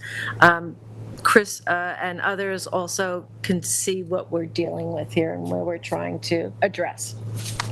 Great. And I'll just keep it at that. Beautiful. Yeah, mercifully, I have nothing to report that's urgent. Okay.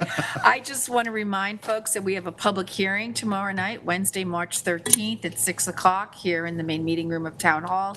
And that's on the draft generic environmental impact statement for the East Hampton Town Airport for operational changes. Folks can certainly come here. It's live streamed on LTV. We will be taking public comment. We're asking folks in advance to keep their comments to 3 minutes. And we will also be accepting written comment up until the close of business on April 2nd.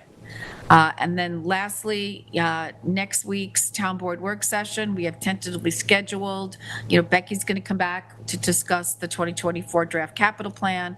We're going to have the presentation by natural resources staff and Sun Nation on our Solarize campaign. Folks are very much interested. We're going to be seeing the Springs Corridor study come back. I think it's going to be the final draft, and if there's no board input, we'll be ready to take that to public hearing shortly. Kate is going to be leading a discussion on all electric. Rob Connolly is going to have a presentation. We're looking to update our FOIL legislation, and we'll keep those FIMP and ditch plane updates on the agenda. So now we have a couple of resolutions. Tom, I think Mr. can start us off. Resolution 2024-355, be resolved that Joseph McDonald be and hereby is appointed to the part-time position of Fire Marshal 1 with the Fire Prevention Department at the hourly rate of $33.90 per hour to be paid bi-weekly. Second. All in favor? Aye. I call for Resolution 2024-356. This is the appoint lifeguards to preseason part-time status for 2024 New York State mandated training effective March 13, 2024. Names, positions, titles, and pay rates listed below. Second. All in favor? Aye. I have Resolution 357, which is the to accept the grant of a scenic and conservation easement from Daniel B. Shea and Tricia Shea. And this is whereas a public hearing was held by the town board on March 7th on the proposed grant of the scenic and conservation easement, and resolved that the town hereby accepts the easement listed below and authorizes and directs supervisors to execute same on behalf of the town. The grantor is Daniel B. Shea and Tricia Shea. It's a scenic and conservation easement. The date of the easement is January 3rd, 2024. The location is 137 West Lake Drive in Montauk, Suffolk County Tax Map number 300-19-10-6. The reviewing agency is the Zoning Board of Appeals. Second. All in favor? Aye. The next resolution is Resolution 358, and this is to amend Resolution 2023-1052, East Hampton Justice Court JCAP application. And whereas the adopted resolution needs to be corrected to state that the town of East Hampton authorizes Justice Court to file an application for 23 and 24, whereas Justice Courts received correspondence from the state of New York stating that the total amount granted is $21,558.62. Resolved that the town of East Hampton authorizes Justice Court to file an application application for the funds from the state of New York under its Justice Court Assistance Program in an amount not to exceed $30,000. Further resolved that the town board directs the finance office to make the following budget modifications: to increase JCAP state aid by $21,558.62. Furniture and expenses increased to $9,878.70. Computer equipment, $524.90. Office equipment, $9,652.07. And office expense to $1,502.95. Second. All in favor? Aye. Resolution 359 is to pay prior year invoices for the planning department, whereas it's been determined that certain 2020, 2021, 2022 invoices for services provided for the Rayner Group remain outstanding. Resolved that the payment in the total sum of $8,001.25 for outstanding invoices for service to the planning department shall be paid to the Rayner Group. Second. All in favor? Aye. Resolution 2024-360 is to submit a request for congressional directed funding, and this is from Senator Charles Schumer and Senator Kristen Gillibrand's office, and it's in the amount of $4 million for the new senior center located at 403 Abraham's Path in Amagansett. Second. What? You have a question? No, I just had it at 1. Oh, it was revised last night? Great. All in favor? Aye. Oh, I'm sorry, 361, authorized payment past due invoice Kaplan Kirsch Rockwell in the amount of $3,141.50. Second. All in favor? Aye. 362, authorized payment past due invoices for Whiteman, Osterman, and Hannah for 2023 in the total amount of $283,221.50. Second. All in favor? Aye. Do I have a motion to go into exec session? Yes, I make a motion to go into executive session for CPF, advice of counsel, and personnel. Second. All in favor? Aye.